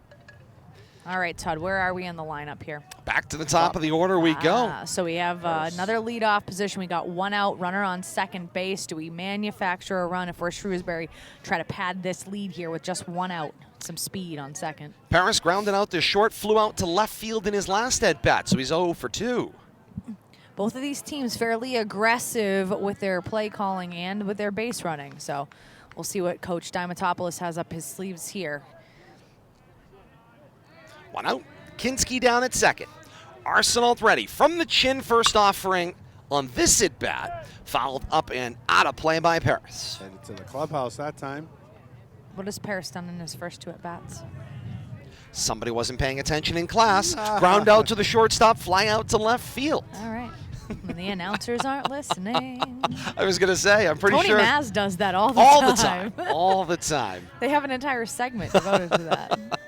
When the announcers aren't listening. For the record, I think we do a pretty good job of listening to each other. Especially considering we're husband and wife. The 0-1 swing and a miss by Paris. I don't even listen to myself.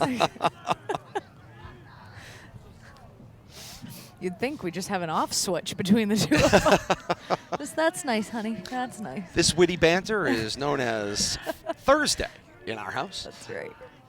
Or Friday, whatever.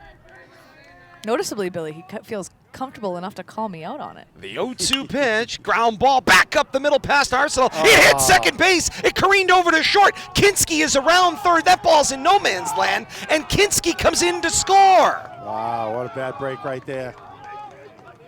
Looked like Massa was going to cut that off behind the bag and at least stop the run from scoring, but hit the bag right on the left side, bounced it right into the shortstop hole. Nobody there. That's a tough break. Tough break, but Shrewsbury tacks on insurance run.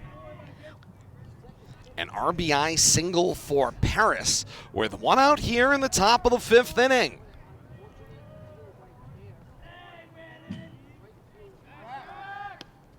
And Arsenault sends a throw on over to check Paris back at first as Richard applies the tag.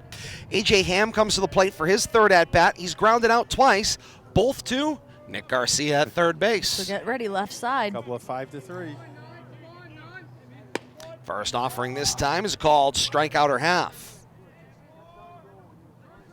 Chamber of Commerce day at the moment. Oh, absolutely.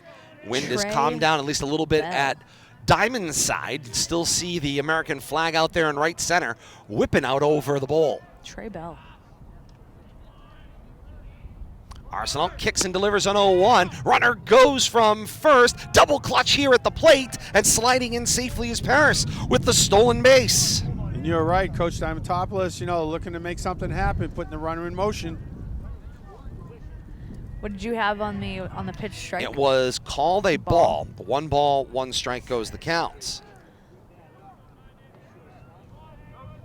Another runner in scoring position for Shrewsbury with just 1 out. And this is looking like a bad situation for Leominster. Everything is coming up navy and gold at the moment. Well, and right now, Coach Diamantopoulos knows at any point in time, because of how talented this Leominster Blue Devil baseball team is, the floodgates could open offensively. So you have to hit while the iron is hot. The 1-1 pitch. Breaking ball dug out of the dirt by Casey. Count goes to 2-1. Good job by Casey, keeping the ball in front of him there. And his pitcher's having a great day for Coach Diamantopoulos. Griffith has really stymied the Leominster offense to this point in time. And if you're Coach Diamantopoulos, this is the part of the order where you want to be able to get something going. 2-1 pitch, swung on, popped up, right center, drifting over and making the catch. Base runner is forgot Godin. how many outs there were. Yes, he did. He was He has- going on that. Didn't Paris had to go back and tag up. Coach had to send him back. Center fielder Base number runner, 3, I think, Alex thought there were Martin. 2 outs, and he had to hustle back to second base. To line out to right center field for out number 2, and the runner is now stuck at second. And it brings Alex Martin to the plate. Struck out swinging in his first at-bat, doubled in a run, scored in his last at-bat last inning in the 4th. He's looking to have that same type of at-bat here. A double would plate another run for Shrewsbury. Indeed it would. Sees his first offering for a called strike from Arsenault. Talking about that Leominster offense, by the way, it's a Leominster offense that has scored in its wins 20, 11, 7, and 11. 7 has been their lowest output. It was against Wachusett last week. Scored 10 runs in the loss on Wednesday at Westboro. The 0-1 pitch in the dirt. Casey knocked it down, had to scramble to his right to pick it up. But Coach Diamantopoulos, the 2 thumbs up, holding Paris out at second. 1 ball and 1 strike the count with 2 outs here in the top of the 5th inning.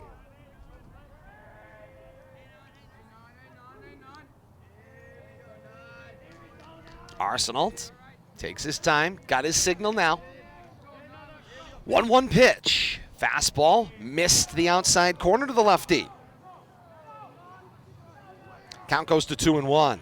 Arsenault looking to nibble on that outside corner, not getting that pitch called on the left-handed batter on the outside.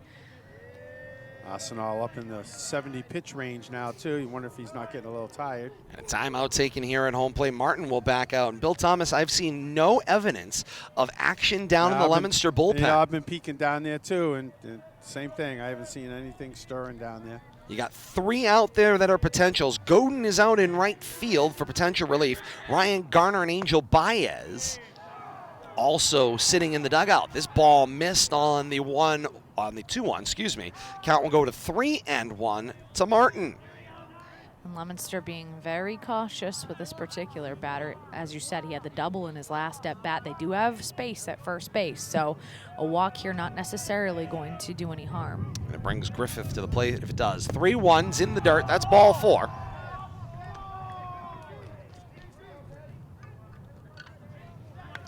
So it puts runners on first and second with 2 outs here. And it brings the pitcher Griffith to the plate, who has grounded out twice to third base. Is that the first walk Arsenault has issued? I'm checking my book here. I don't see one earlier in the game. I think that's his first base on balls. Had a hit by pitch, Bill Thomas, but that's all. Yeah. 2 outs, top of the 5th. Runners on first and second. Griffith at the plate. Sees a first pitch on the chin. Ball 1.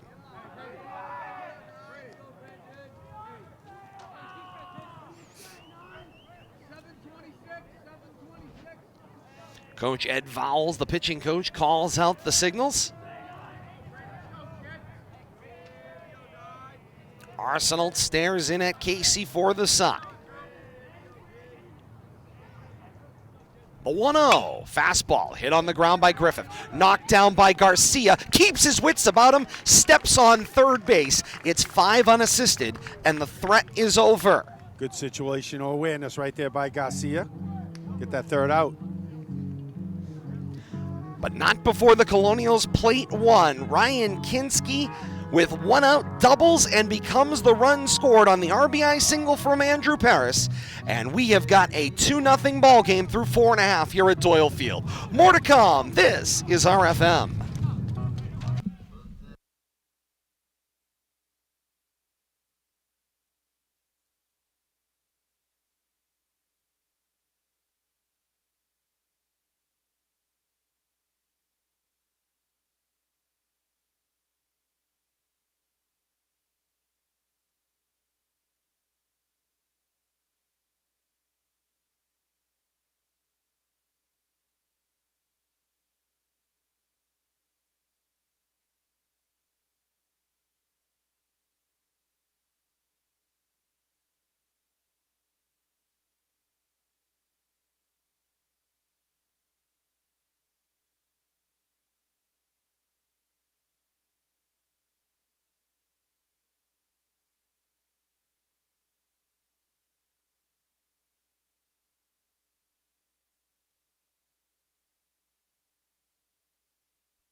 Back to historic Doyle Field in Leominster. Into the bottom of the fifth we go.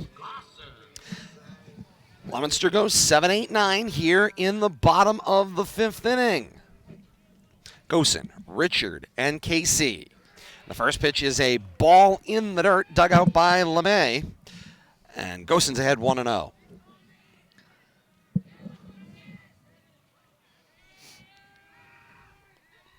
The 1-0 pitch from Griffith is a called strike. 1 strike goes the count.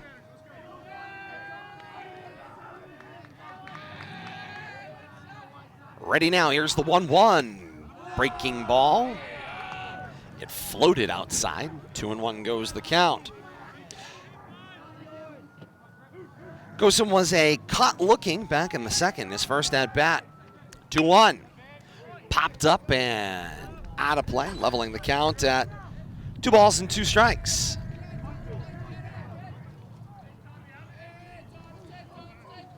We're checking that math, Bill Thomas, and this Leominster offense, vaunted as it has been through the first 5 games of the year, has scored 59 runs in its 5 games to a 4-1 record. And right now, looking absolutely lost here in the bottom of the fifth.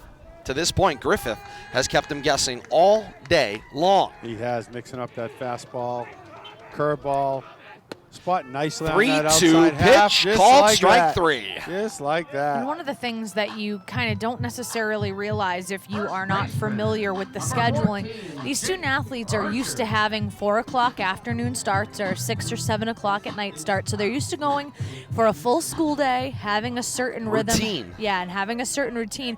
When you've got a morning game on an April vacation, Shrewsbury has had 3 game days in a row, back to back to back with today.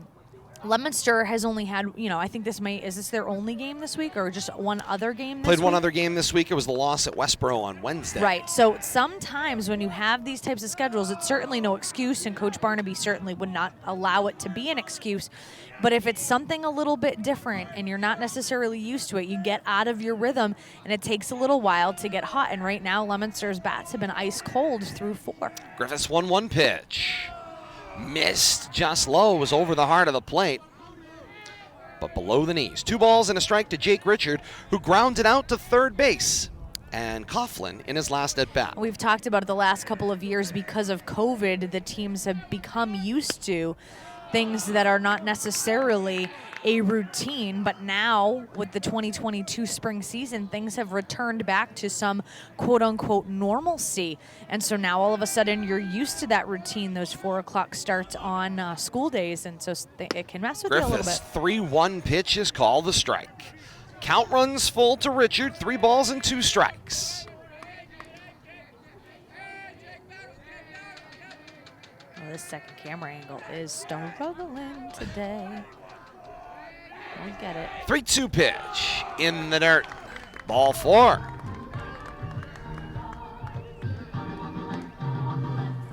And Richard walks on down to first.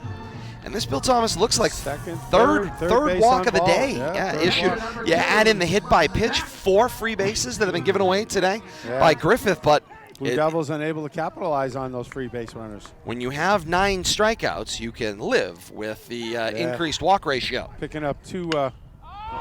This one's popped up. First pitch swinging by Casey.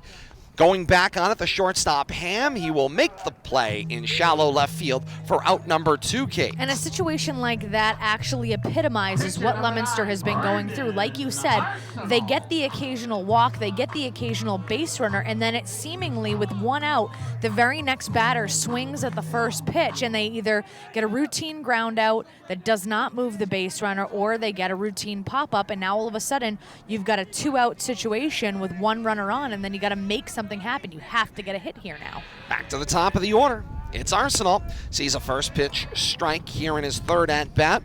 And Leominster has not been able to put hits together or be able to get situational hitting back-to-back here. Struck out swinging in his first at-bat. Walked, stranded after a stolen base back in the 3rd.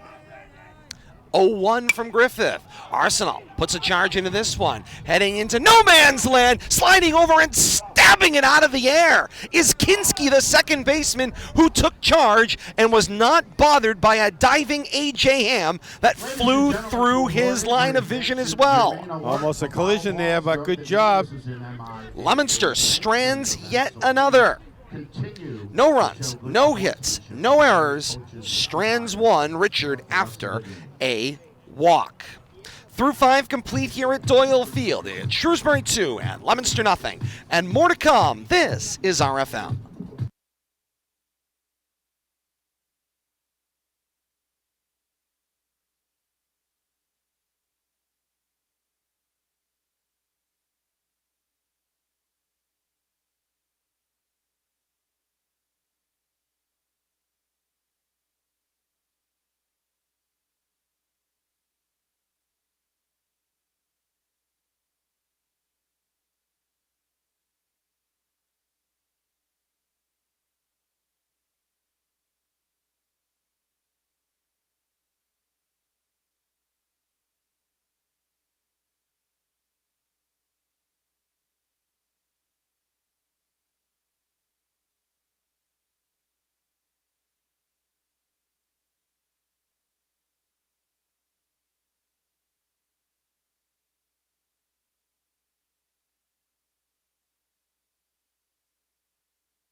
Five, six, seven due up here as we go to the top of the 6th here on RFM for the Colonials. It's Coughlin, Bates, and Singh due up, and this middle part of the order has kind of been the catalyst right now for Coach Diamantopoulos' run production.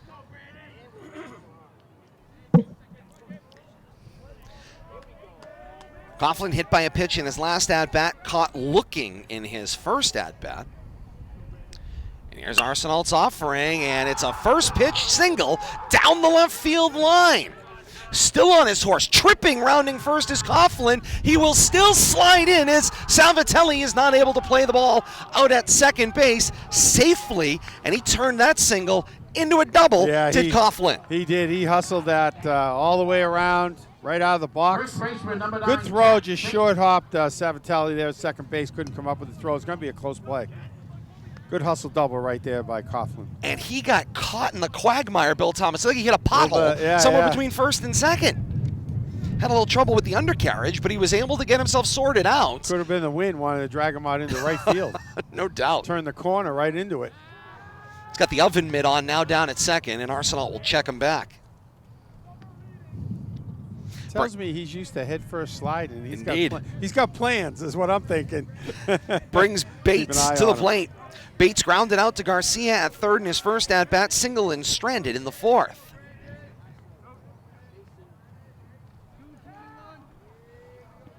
Arsenault had stepped off. Now he will retake the slab. They were waiting for a signal coming in from the Leominster coaching staff. They got it now.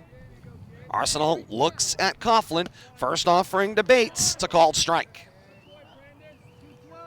Got to be careful here. Runner on second, no outs. Can't turn this into a 3-0 lead right here, struggling as it is. I was having the same thought, Bill Thomas. It feels like that run would be a big backbreaker right run. now. Absolutely, Todd and Kate. For both sides. I love that I'm getting credit. Didn't even say anything. And Arsenault snaps the throw behind as Massa slipped in the back door, but diving back in safely was Coughlin. Defense knows how important it is to at least hold this runner, keep this runner close at second, not let him get that big jump. 0-1 the count to Bates. The 0-1, it's a bunt, push towards second base. And with Savatelli shifted over, that one will roll all the way out. It is an infield single and a beautiful push bunt by Bates. Timely will advance the runner over and give the Colonials runners at first and third. He couldn't have picked a better spot if he placed the ball. He bunted that just out of Arsenault's reach there. He got the bunt down. It wasn't down, but it was effective. Didn't hit the ground till it was halfway to second base, but definitely caught everybody out of position right there. A bunt signal for Bates. It will move Coughlin to third, 90 feet away, and Coach Ed Vowles, the pitching coach, out of the dugout.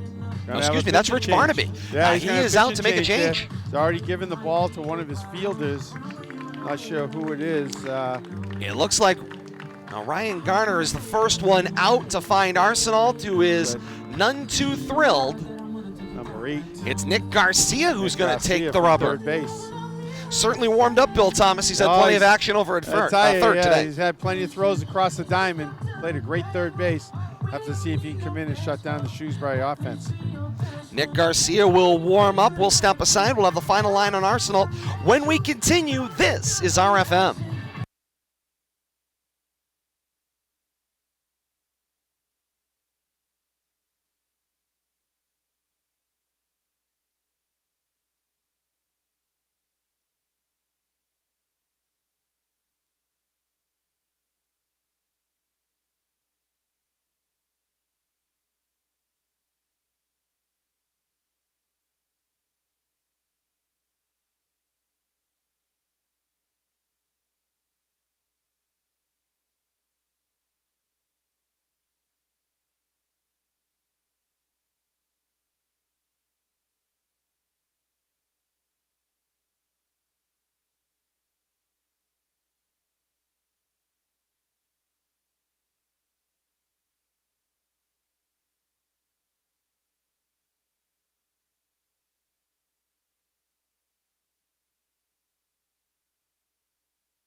Back to action here on RFM. Nick Garcia on the slab, and it's a first pitch ball to Dushat Singh. Trying to fix the book here, had some defensive changes. I was going to say, that was necessitated by the change. Cue shot foul for Singh. 1 ball, 1 strike goes the count. Defensive alignment now with Nick Garcia now on the mound. Angel Baez has come off the bench to play third. Arsenault stays in the game, goes to center field. And Reese Laura, who was not batting but playing center field defensively, is now out of the game. So I imagine Baez probably in Laura's spot is now not hitting. Not hitting, yeah. In that circumstance, if you were to look at it in the lineup. 1 ball and 1 strike. Here's Garcia's 1-1 offering. Called strike to Singh. 1 ball and 2 strikes. The name of the game today for Shrewsbury has been timely hitting. That is what has given them their lead. It's certainly been the difference in this ball game, Kate. Colonials have gotten the timely hit when they need it. Leominster hasn't been short on base runners. They just haven't had the hit they need at the moment they needed it. 1-2 drifted and missed. 2 balls and 2 strikes goes the count. Not an easy position to be in if you're Garcia. Obviously, he's been warm because he's been in the game, but he has not been able to warm up in the pen. So this first batter or so might take him a minute to get and find his groove, but not a lot of time available. He's got runners on the corner, sends a 2-2 pitch in. It's popped up outside of first base. With the wind and the scrambling and bodies flailing everywhere, it will drift out of play. And we'll have another 2-2 pitch, but Coach Rich Barnaby is going to pop out of the dugout here. He wants to have a conversation here. I think the conversation is going to be, did the potential interference occur over at first base and prevent a play on that ball, which clearly he felt was playable? Didn't really see what happened over there. First baseman get tangled up with the runner. There was a little bit of traffic over at first base with the first base runner essentially making sure that he was proximal to first base. So there was a little bit of traffic over there, but not anything that I believe interfered with the defensive play. Still nobody out here in the top of the 6th inning. Colonials with a 2-0 lead. Runners at the corners and a 2-2 count to Singh. Then again, I'm looking at a 3-inch screen, so what do I Here's know? the 2-2 offering. Breaking ball. Froze him. That's exactly what Singh you knew want. it too. He didn't even flinch, just walked away. Garcia comes in and starts out with a backward K, settling things down and getting the first out of the inning for Leominster here in the top of the 6th. Big out right there with that runner on third base with less than 2 outs. Closing the book on Arsenault. He owns the 2 runners that are still out on the field, but he threw 5 innings, 7 hits allowed, 2 runs, they were both earned, a walk, and 3 strikeouts. Garcia will check the runner back at first in Bates. No movement from Coughlin, the lead runner at third. Rough estimate. I had him between 75 and 80 pitches too, Todd. I think he was starting to get tired a little bit, and he labored a little bit in the 5th inning, gave up a run, faced 6 batters. Struggled here to start the 6th. Fancy.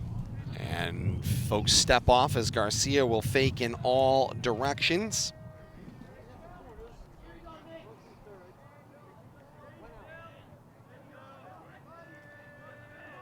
So it's a mandatory 4-day rest for Arsenault. Bunt shown here by LeMay. Popped it up. Garcia off the mound will make the catch. What, Kate? Get the bunt down. And that's out number 2, and Garcia has retired the first 2 batters he's faced. Brings Ryan Kinski to the plate. And if you're the Leominster Blue Devils, having a little bit of a sigh of relief here that no damage has been done here. Offensively, you essentially had to bring in a brand new pitcher who was cold with no outs and 2 runners on, one of whom was in scoring position, and now you have 2 outs and no additional runs have scored. So if Leominster can defensively get out of this inning, that'll be a big sigh of relief for the Blue Devils. And also hopefully a motivating factor going to the bat rack in the bottom of the 6th. Garcia sends a first pitch strike, blistering at the knees past Kinski, the left-handed batter inside, for a strike number 1. Count goes 0-1. Kinski grounded out to Garcia when he was playing third back in the 3rd, and then Kinski doubled and a run scored in the 5th. Runners at the corners, 2 outs. Garcia's 0-1 pitch, breaking ball, strike on the outside corner. I don't know about that. It was a beneficial call in this sense, the right-handed pitcher to the left-handed batter, and that breaking ball coming to the hitter. Get a little bit of a break coming from that direction. The runner is off at first. Garcia going to chase him down. Now there's a rundown that is developed. The run scores, and now there is an out, but the timing play, this run is good. Coach Lee Diamantopoulos sacrifices the out, but gets the run. Blue Devil Baseball Club wants to thank 3-0 Colonial lead through 5.5. My, oh my, oh my. Talk about fantastic situational baseball played by the Colonials. Nobody left on base, technically. Yeah, nobody left on base. That is correct. They didn't strand anybody, and they've got a 3-0 lead through 5.5. We'll clean it all up for you when we come back. This is RFM.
Back to historic Doyle Field as we go to the bottom half of the 6th inning. Shrewsbury with a 3-0 lead, built off of a beautiful play to close out that inning if you are wearing Navy and Vegas gold. Meanwhile, Griffith continues to cruise.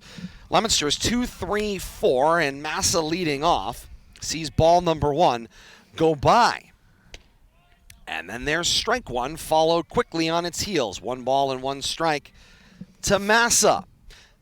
It was a 1-3-4 putout on the rundown to end the inning for Leominster, with Tony Savatelli placing the tag on. Griffith's breaking ball makes it about 59 feet, not good enough. Count goes to 2-1. The difficulty with that previous play, though, is that if you're Leominster, clearly base runners and runs have been at a premium, and so allowing that run to score on the timing play becomes detrimental offensively to you and the hole that you're creating for yourself just getting deeper. And so if you're a defensive player in the infield, having the understanding that, okay, maybe a little bit of defensive indifference in allowing that base runner to get to second because you have speed on third, you cannot fall asleep there and allow that run to score with the timing play. Well, and in the grand scheme of things, an absolutely meaningless trail runner. Yeah. 2-2. This one hit the front edge of home plate and will pop to the backstop for ball 3. Count runs full at 3 balls and 2 strikes for Massa. And kudos to the runner on first base for making sure that he was not gunned down or not tagged out. On the very first exchange. On the very first exchange. Yeah, you are absolutely right. And making sure that he had given his base runner at third enough time to be able to recognize what was going on and break for home, be able to make the adjustment and break for home. 3-2 pitch, and Massa pulls that one just foul outside of third base. It's not easy because if you're out there, especially in the middle infield, and you're trying to watch that runner at third base and they're creeping, you want to get the out for your pitcher. You want to get out of the inning, but you have to essentially weigh the pros and cons. It's what's the cost-benefit analysis of allowing that runner some defensive indifference to get to second base versus giving up another run when you're down already and struggling to generate offense. 3-2 pitch missed. It's ball 4. 5th walk on the day surrendered by Griffith. And Leominster's got a leadoff base runner here in the bottom of the 6th. And this is a situation we've not seen Leominster be in offensively that much. Having a base runner on with no outs let's see what they're able to manufacture right now. In a lot of instances, this very next batter up has swung at a first pitch strike, and they've either grounded out or popped up immediately. Hit by pitch, though, here is Garcia. So now Leominster is going to have not one, but 2 base runners on with no outs. So that's going to be a gift if you are wearing royal blue and white here for the Blue Devils. And out comes the coaching staff for Shrewsbury, because once Leominster gets hot, they're in a situation where their offense is so stellar at times. Once they get going, they can get on a rally, and this 3-run lead would certainly be in jeopardy if they start to put some things together. And with the coaching style of Coach Barnaby and his staff, they're very aggressive on the bases, very aggressive with their play calling offensively. And so you know that they are going to try to manufacture runs here, because this is essentially the first time that Leominster has had multiple runners on base. Having a base runner in scoring position has certainly been at a premium as well. And so you're going to see Leominster, I think, here be fairly aggressive in trying to get things going, get things moving along. And it's the first real struggle today, Kate, that Griffith has had at any point in this ball game. He's otherwise seemingly cruised along. Again, surrendered some walks, a hit by pitch earlier. This is the second hit by pitch that he had with Garcia. But other than that, it's been a pretty good day if you're Griffith on the bump. Got it. Now he's got nobody out. Bottom of the 6th inning. Leominster's got runners on first and second. Tony Savatelli comes to the plate, and he asks for time. Surprised he got time there, considering how long he was already in the batter's box, but gets away with that, in my opinion. Savatelli singled and stranded in the first, walked and stranded at second in the 4th. And now the check on down as Griffith will send the ball to Kinski. Perhaps he felt Kinski hasn't had enough warm-ups. Kinski was nowhere near holding the runner at second base. Steps off again. A lot of concern about Massa out there at second. And Griffith now walks back up to the slab. I think Shrewsbury just trying to keep that base runner honest, because they know Coach Barnaby likely was something up his sleeve here. Griffith's breaking ball to Savatelli is a called strike 1.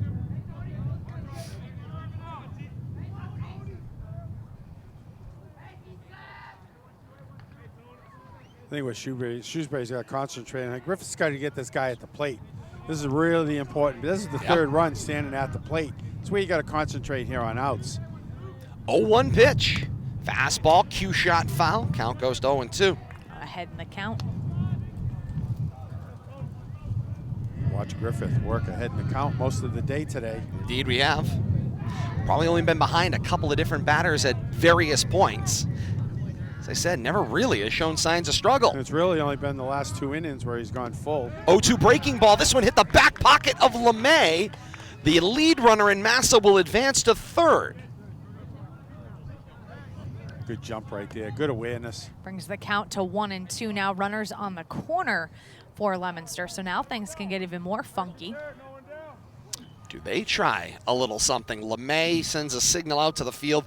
Got to be addressing the 1st and 3rd situation. Nobody out, 1-2 count on the batter. I think if you got an arm, you got to get an out here. If you know, the run is the run, but get an out when you can. You don't want 2 runners in scoring position. I don't see defensive indifference coming up. LeMay up on his toes. Indeed he is. 1-2 pitch. Savatelli lifts this one up. Griffith giving chase over into our general vicinity, and it is over the top of our broadcasting neighbors LTV and out of play. Everybody's okay. That's the good news. And the count will remain 1-2 strikes. Never like when it gets up over your head and you don't know where it is. No, there, and then Thomas. you lose it, because the one thing, chain link is good for protection, but it's awful to look through when you're trying to follow a baseball. So another 1-2 pitch for Griffith to Savatelli. Runners at the corners and nobody out here in the bottom of the 6th, and Leominster threatening. He'll fake to 3rd, go back to 1st with a throw. A lot of throwing the ball around a lot this inning. There is. A lot of throwing the ball around. And one of those things where you just wonder, is it just getting too cute? Well, once again, you want the guy at the plate here. LeMay up Get on an his out. toes again. Yeah, can you get the cleanup hitter here? 1-2 pitch, fastball, called, strike 3, and Savatelli knew it. He was walking back to the dugout before the umpire had his arm up in the air. Yeah, he was hopping around, but he wasn't hopping around because he was mad at the umpire. He was hopping around because he was mad at himself. He never took the bat off the shoulder. And that pitch was right down the middle, too. Obviously looking for something else, something outside probably, or a breaking ball. And again, Leominster now in a situation with 1 out, 2 runners on, one of them in scoring position. Can they manufacture? And this brings Bolak to the plate, sees a first pitch strike. He's grounded out. More bats on shoulders, though, Todd. Excitingly, back to the pitcher twice. A couple of line drives, too. One a burner on the ground, call it a line drive, and another a hot shot.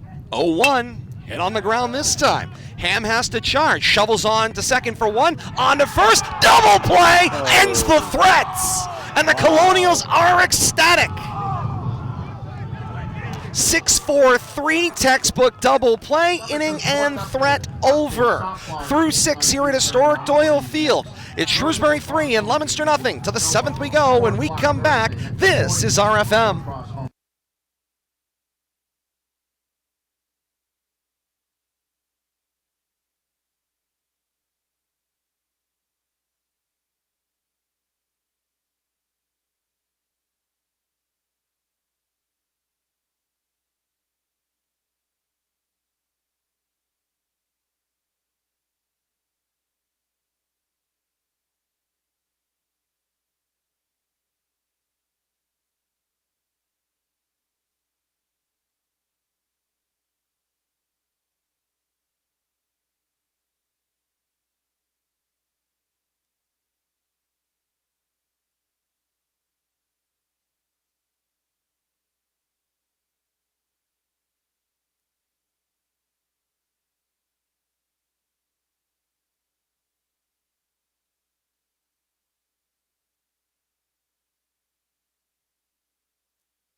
To the 7th inning we go here on RFM. Great to have you along with us. Same day delay on YouTube. 1 day delay, Facebook Live on this Saturday. Game played on Friday here, but you're seeing it on Saturday. If you're watching it on Facebook Live, we appreciate that. A noontime 1 day delay on Facebook for this one in this just one and only circumstance. Bill Thomas, the schedule just didn't break right to be able to get a same-day delay to Facebook. Todd's got to get me to a family wedding today. That's right. So, sometimes, we all have responsibilities. A wedding on a Friday? A wedding on a Friday. Well, it's April vacation. I suppose. A lot of educators involved. Yeah, taking advantage of it, huh? I hear you. I got married on a Thursday. So, who am I to question? That's right. Nothing wrong with that. 9 top as Kinski comes back to the plate, as he was at the plate when the rundown and run scored happened to end the 6th. And Garcia starts him off with ball number 1. Officially 2 hours into this one, as it is 1 o'clock on the dot. And we started right on the nose.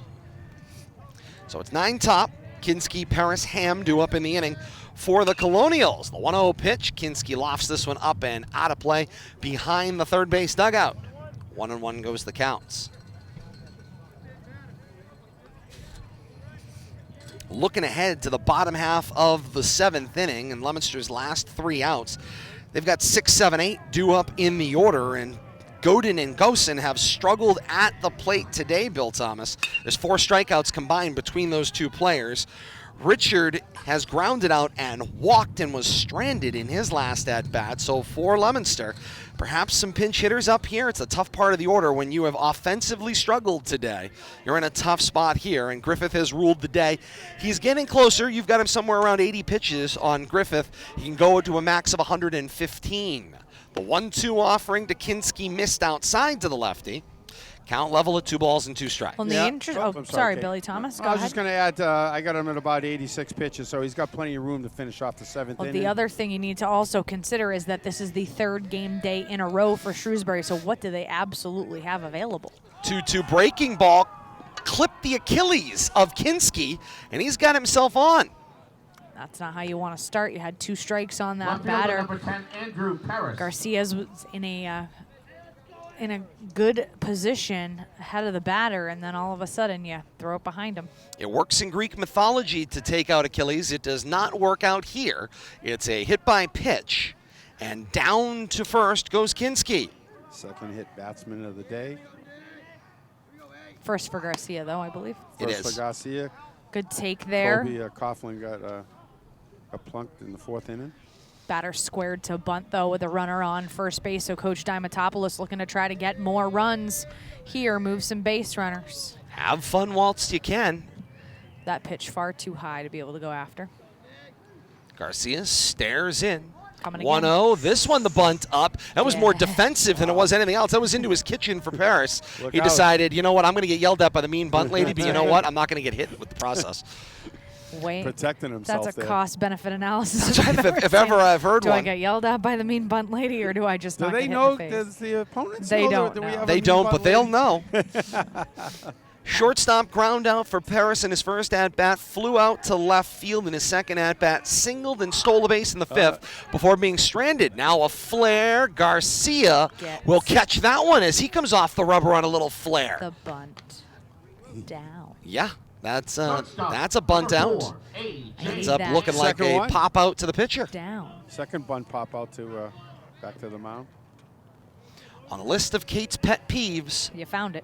bunting is one of them. If you weren't with us for yesterday's softball broadcast, Kate, who rarely, by the way, regales you with stories of her time as a player, said very clearly, Bill Thomas, she could get the bunt down anytime she wanted. She couldn't leg it out, but she could get the bunt down anytime she wanted. She could advance the runner, but she wasn't getting on base. That's darn right. Ham sends a pop fly ball to right field. Godin will make the catch out there for out number 2. Center fielder number 3. Well, and that becomes one of the situations if you're, especially if you're a coach. Oddly enough, you would think at the high school level that batters 1 through 9 should be able to get a bunt down anytime that you ask them to. But oddly enough, it's a more difficult skill for some players than you would imagine it should be. It seems like it's a foundational skill, but a lot of times when you're a coach, sometimes you're looking down at that batter's box and can I actually get this person to get a bunt down and be able to effectively move a base runner? And sadly, the answer isn't always yes. Breaking ball, the first offering to Martin, and he sends a flare right across the back pocket of Kinski, advancing from first to second, but it's a 2-out single, and station to station, Kinski moves down a second. 5, Ben Griffith. That's 8 hits now for Shrewsbury in this game to Leominster's 1 hit thus far.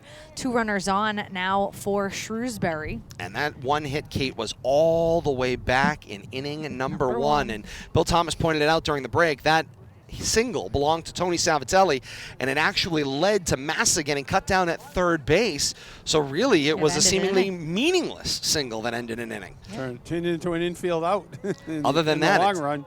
Or an 5 out in the scoreless infield, innings outside. and 5 hitless innings for Leominster, and all spun by Griffith in innings 2 through 6. And again, you're looking at Coach Lee Diamantopoulos. He is looking to ride Griffith for the entirety of this game because, again, you don't necessarily know what he has available because this is game day number 3 in a row for this Shrewsbury Colonials team. They've been on a bit of a tear this April school vacation week, looking to come out with a 3rd win in as many days for the Colonials. balls. And so Griffith, if you're Coach Lee Diamantopoulos, you need to ride that all the way back to the stable.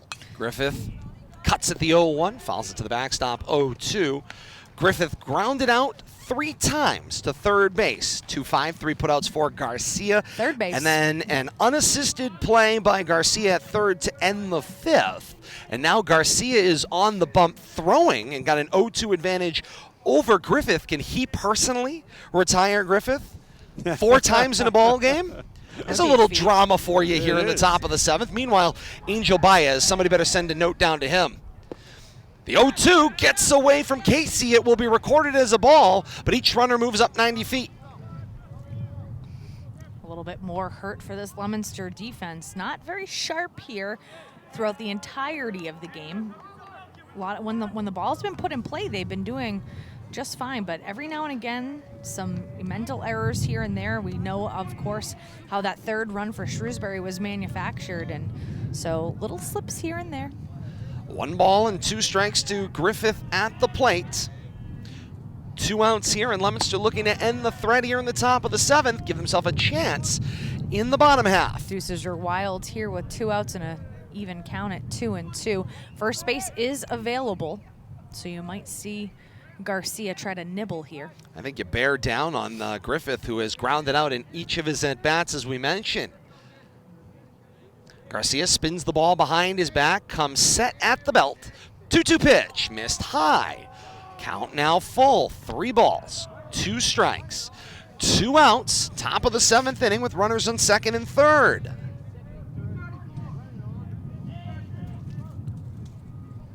That wind continues to whip, particularly in the upper levels of the atmosphere, sends the flag from left to right, out in right center. Garcia's ready now. Set at the belt. Payoff pitch. Breaking ball. Popped up by Griffith. It goes toward left center. Ghostin drifting over. He will step in front of Arsenault and make the catch for the 3rd out here in the 7th. 7 runners stranded by Shrewsbury in this one. Indeed it is, which is, of course, going to be a coaching point for Coach Diamantopoulos, but they've gotten the hits when they need them. Through 6.5 here at Doyle Field, Colonials have built a 3-0 lead. Leominster down to their final 3 outs in regulation in the bottom of the 7th inning.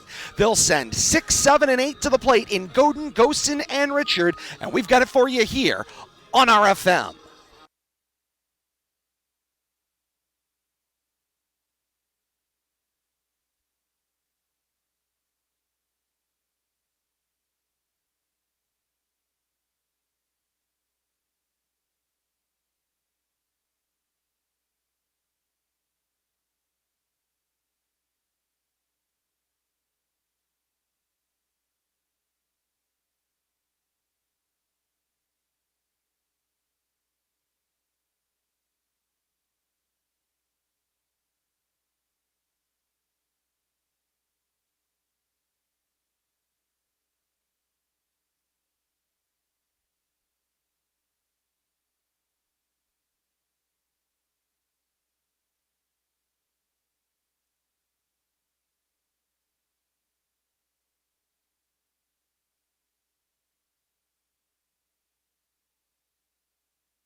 To the last of the 7th we go here on RFM. Stay tuned after the conclusion of this one, RFM Extra. We'll recap it all for you, walk you through this one, give you the final stats as well, regardless of which way it goes. Griffith's first pitch at the bottom of the 7th to Tyler Godin is a ball outside. 1-0 goes the count. Leominster chasing 3. It's 3-0 Colonials. And that, a nice frame by LeMay for strike 1. Need some base runners here. Got to be patient at the plate. Pitch count starting to mount. Griffith might be getting a little tired. Swing and a miss from Godin. He's in the hole, 1 ball and 2 strikes. Godin has been flummoxed by Griffith all day long. Caught looking in the second, caught swinging in the fourth. And now a 1-2 pitch from Griffith. Jammed him, ground ball at third. Godin hustling, and a huge put out with a great snap by Coughlin on the run. Charged the ball, surrounded it, came across the diamond, did Coughlin, and it's a 5-3 put out. Textbook by the third baseman. Yeah, doing his best impression of Garcia right there. Good job fielding that behind third base, firing across the diamond, getting him by a step. Beautiful play across his body. And one of the things that you have to also consider is that if they had allowed that base runner on, that's yet another batter that Griffith has to face. And so they want to make sure that they are as efficient as possible on defense because, again, we don't know what is available from the battery or the pitching staff of Shrewsbury. The pinch hitter is Dominic Montoya, hitting in place of Gosen, who had struck out looking. And he'll cut on the second pitch he sees and level the count at 1 ball and 1 strike. Little antsy. Montoya has made 4 plate appearances. He's batting .250. His on-base percentage .250. Sees strike 2 was called. 1 ball and 2 strikes. He's in the hole. He was so aggressive on that first strike there. He kind of took a look at that next one, but now he finds himself in a hole. Montoya's lone hit is a single. 1-2 pitch, chop ground ball back at Griffith.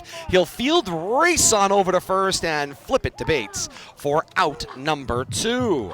Griffith doing a good job fielding his position today. First baseman number 14. I think that's his 3rd assist. Richard. It is his 3rd assist fielding his position, Bill Thomas. And of course, Kate, when you're hitting the ball back up the box like that, it means Leominster is on it timing-wise. Right. They're just not hitting it at the right time, right place. Not hitting it squarely. They have it timed, but not Bolak hitting. had him timed up nice, but couldn't get it past the mound. First pitch swinging for Jake Richard. It's a ground ball at Ham. Ranges to his right, up with it, on to first, in time. 6-3 goes the putout and goes the way of the Colonials.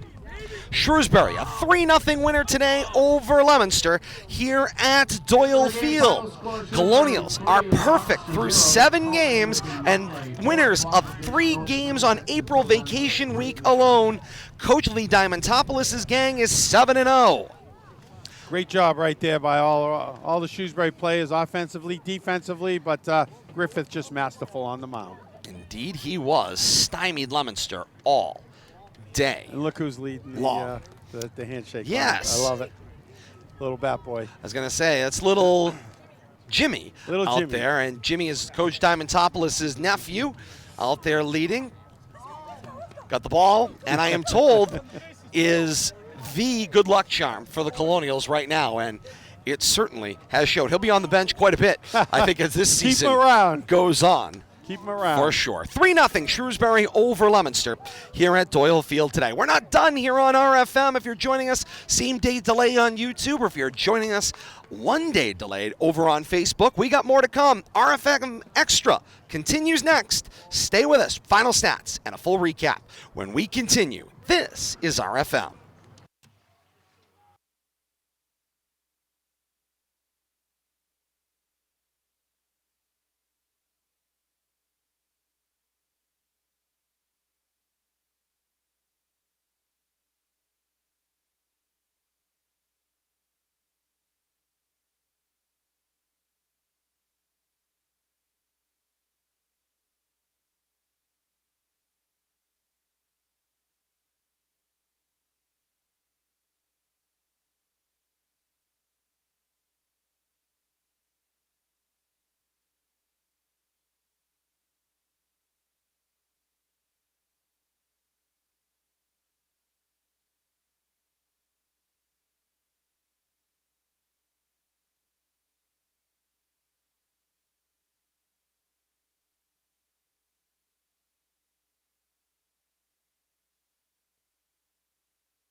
RFM Extra here on YouTube and Facebook. Great to have you along with us today. Todd Robbins, Bill Thomas, Kate Robbins, and you. Shrewsbury, a 3-0 winner over Leominster today here at Doyle Field on this early morning Friday start. And 2 hours and 14 minutes later, the Shrewsbury Colonials got themselves a 3-0 victory over Leominster to improve their record to 7-0 and drop Leominster to 4-2 through their first 6 games. Time to recap it all here on RFM Extra. Great to have you with us on this beautiful Friday of April school vacation week. What a dandy of a day thus far, and it's a great day for baseball. It was an exciting ball game. Certainly enjoyed the opportunity to call this one, and what was, for the most part, a pitcher-dominated game. And you'll hear that when we go through this final stats. Let's do the final recap here on this one. You go to the top of the first inning. Colonials go in order. Paris, Ham, and Martin all came to the plate. Pair of ground outs and then a swinging strikeout ends the threat for Arsenault in the top of the first. Meanwhile, Leominster's bottom of the first inning had 2 swinging strikeouts for Griffith, but Griffith hit the second batter of the inning. It was Massa.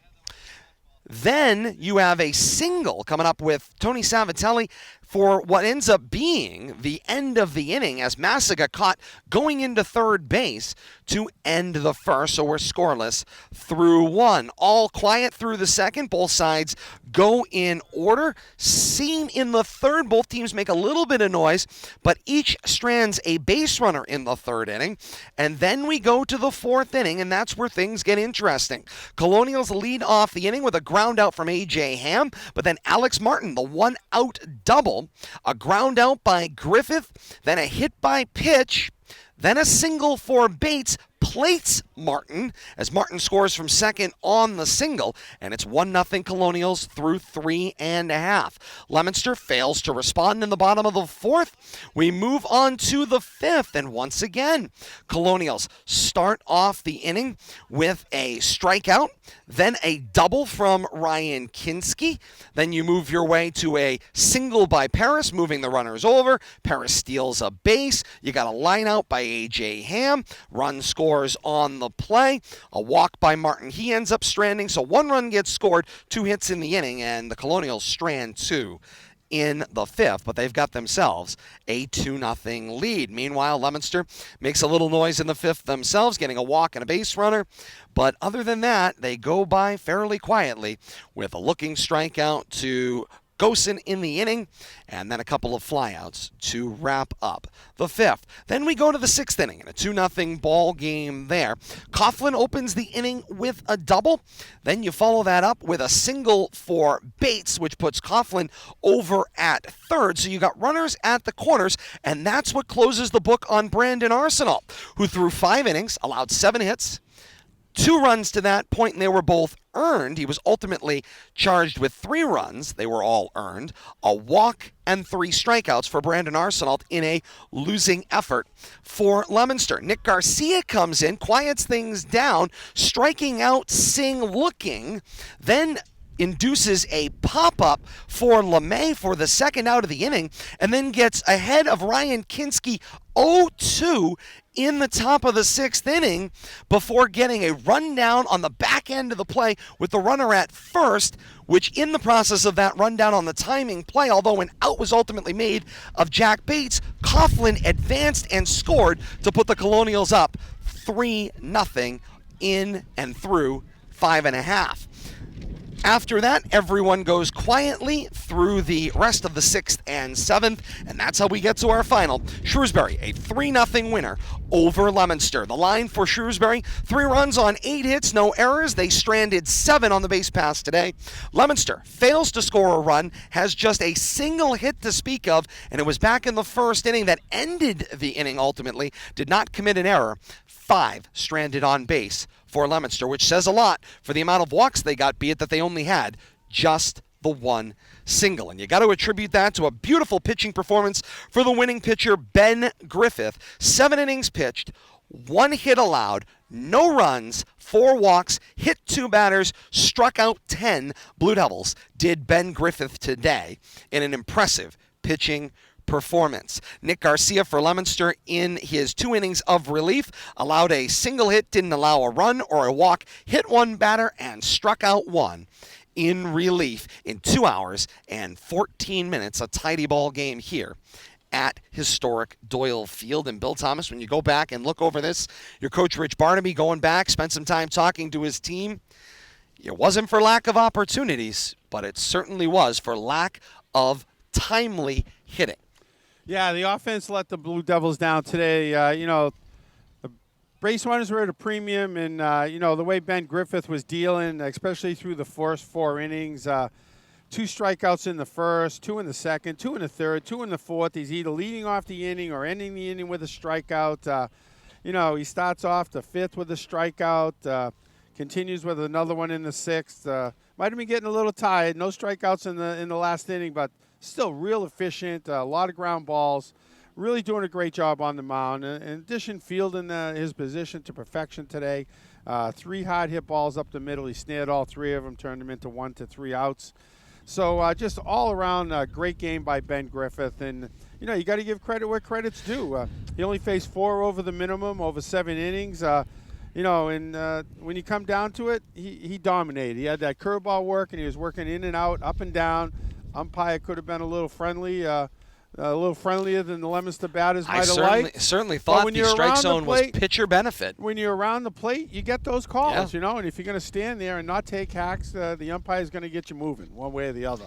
Indeed, they will. And that's what happened today. Led to 10 strikeouts. I'm trying to see how many was swinging. 2, 3, 4, 5. 5 of those strikeouts were swinging, so he's splitting between swinging and looking. He just had the Leominster Blue Devil batters off balance all day, and they were guessing for the most part, I would say, but they were guessing wrong, and Griffith made them pay. Shrewsbury, a 3-0 winner, improves to 7-0. Leominster falls to 4-2. What's next for both teams? Shrewsbury goes back home after being road warriors throughout this April vacation week. And on Monday, they get another blue-chip mid-watch team. Wachusett goes up on the hill at Shrewsbury for their next game, and then they follow that on with a 3-game week next week. They host Westboro next Wednesday, and then they travel to Wachusett. So they will be done with their arch rivals, Wachusett, Monday and Friday next week in that one. So that's all coming up as part of next week's scheduled action there. Actually, it's a 4-game week for Coach Diamantopoulos' bunch. They travel to St. John's on Saturday. That's a tough. He's got a tough week. Coach Diamantopoulos needs to go meet with athletic director Jay Costa, also a baseball guy. This schedule is blistering. That is a tough week there. If you are wearing the That's navy a season and gold. for some teams. Absolutely, and it's all going to come in a matter of one calendar week. My but you know goodness. what? You know how you get better? Battle tested. You play up. Yeah, that's right. You don't play down to improve, and Coach Diamantopoulos is showing that. And we're seeing no signs with the baseball schedule of anything looking anything like what we have talked about in other sports, where these teams are stacking their schedules in order to manufacture winning opportunities and having quality losses or quality wins or whatever. Right. They're just playing their schedules, and that's the impressive part. They're not avoiding anybody. And they're playing well. They shouldn't be. And by the end of the season, Shrewsbury is going to be battle tested and right in the thick of the playoffs. That's for sure. Indeed, they will. What's next for Leominster? On tap for them next week. They've got a 3-game week as well. They host North Middlesex here on Monday the 25th in a 4 o'clock start. Then on the road next Wednesday at Algonquin, and on the road Friday at Shepherd Hill. They don't play the weekend. Next time we'll see this Blue Devils squad, unless the schedule changes at this point, is a home game back here at Doyle Field on Monday, May the 9th, a 6 o'clock first pitch here at Doyle Field. Chelmsford, the opposition here at Doyle Field. We'll have that one for you here on RFM, so keep it locked for that one. And of course, spring season just getting started here on RFM. We got a lot of fun ahead. We'll see some boys and girls lacrosse, hopefully some boys volleyball in there as well. But all that as the weeks go ahead, as April turns to May, and May on in to early June. Samada tournament and stuff on deck as well in the weeks ahead as well. Final time here at historic Doyle Field today. Shrewsbury, a winner, 3-0 over Leominster. Improve their record to 7-0 in Leominster Falls with the loss to 4-2. We thank you so very much for joining us on this broadcast and every broadcast here on RFM. Remember, Facebook.com/Media Rivalry for your live game premieres, except for this one, which premiered on YouTube due to scheduling. YouTube for the all-time archive. It's youtube.com. Search Rivalry Family Media or tinyurl.com/Media Rivalry. On Twitter for all the schedule updates, at Media Rivalry on Twitter as well. Like, follow, subscribe today. Helps us out, helps you out. Anytime we post content, go live with content, you've got access to it on your smart-enabled device. For Bill Thomas and Kate Robbins, I am Todd Robbins, saying thank you so very much for being a part of our family over the last couple of hours. And until we talk again in the weeks ahead, we say, so long, everybody.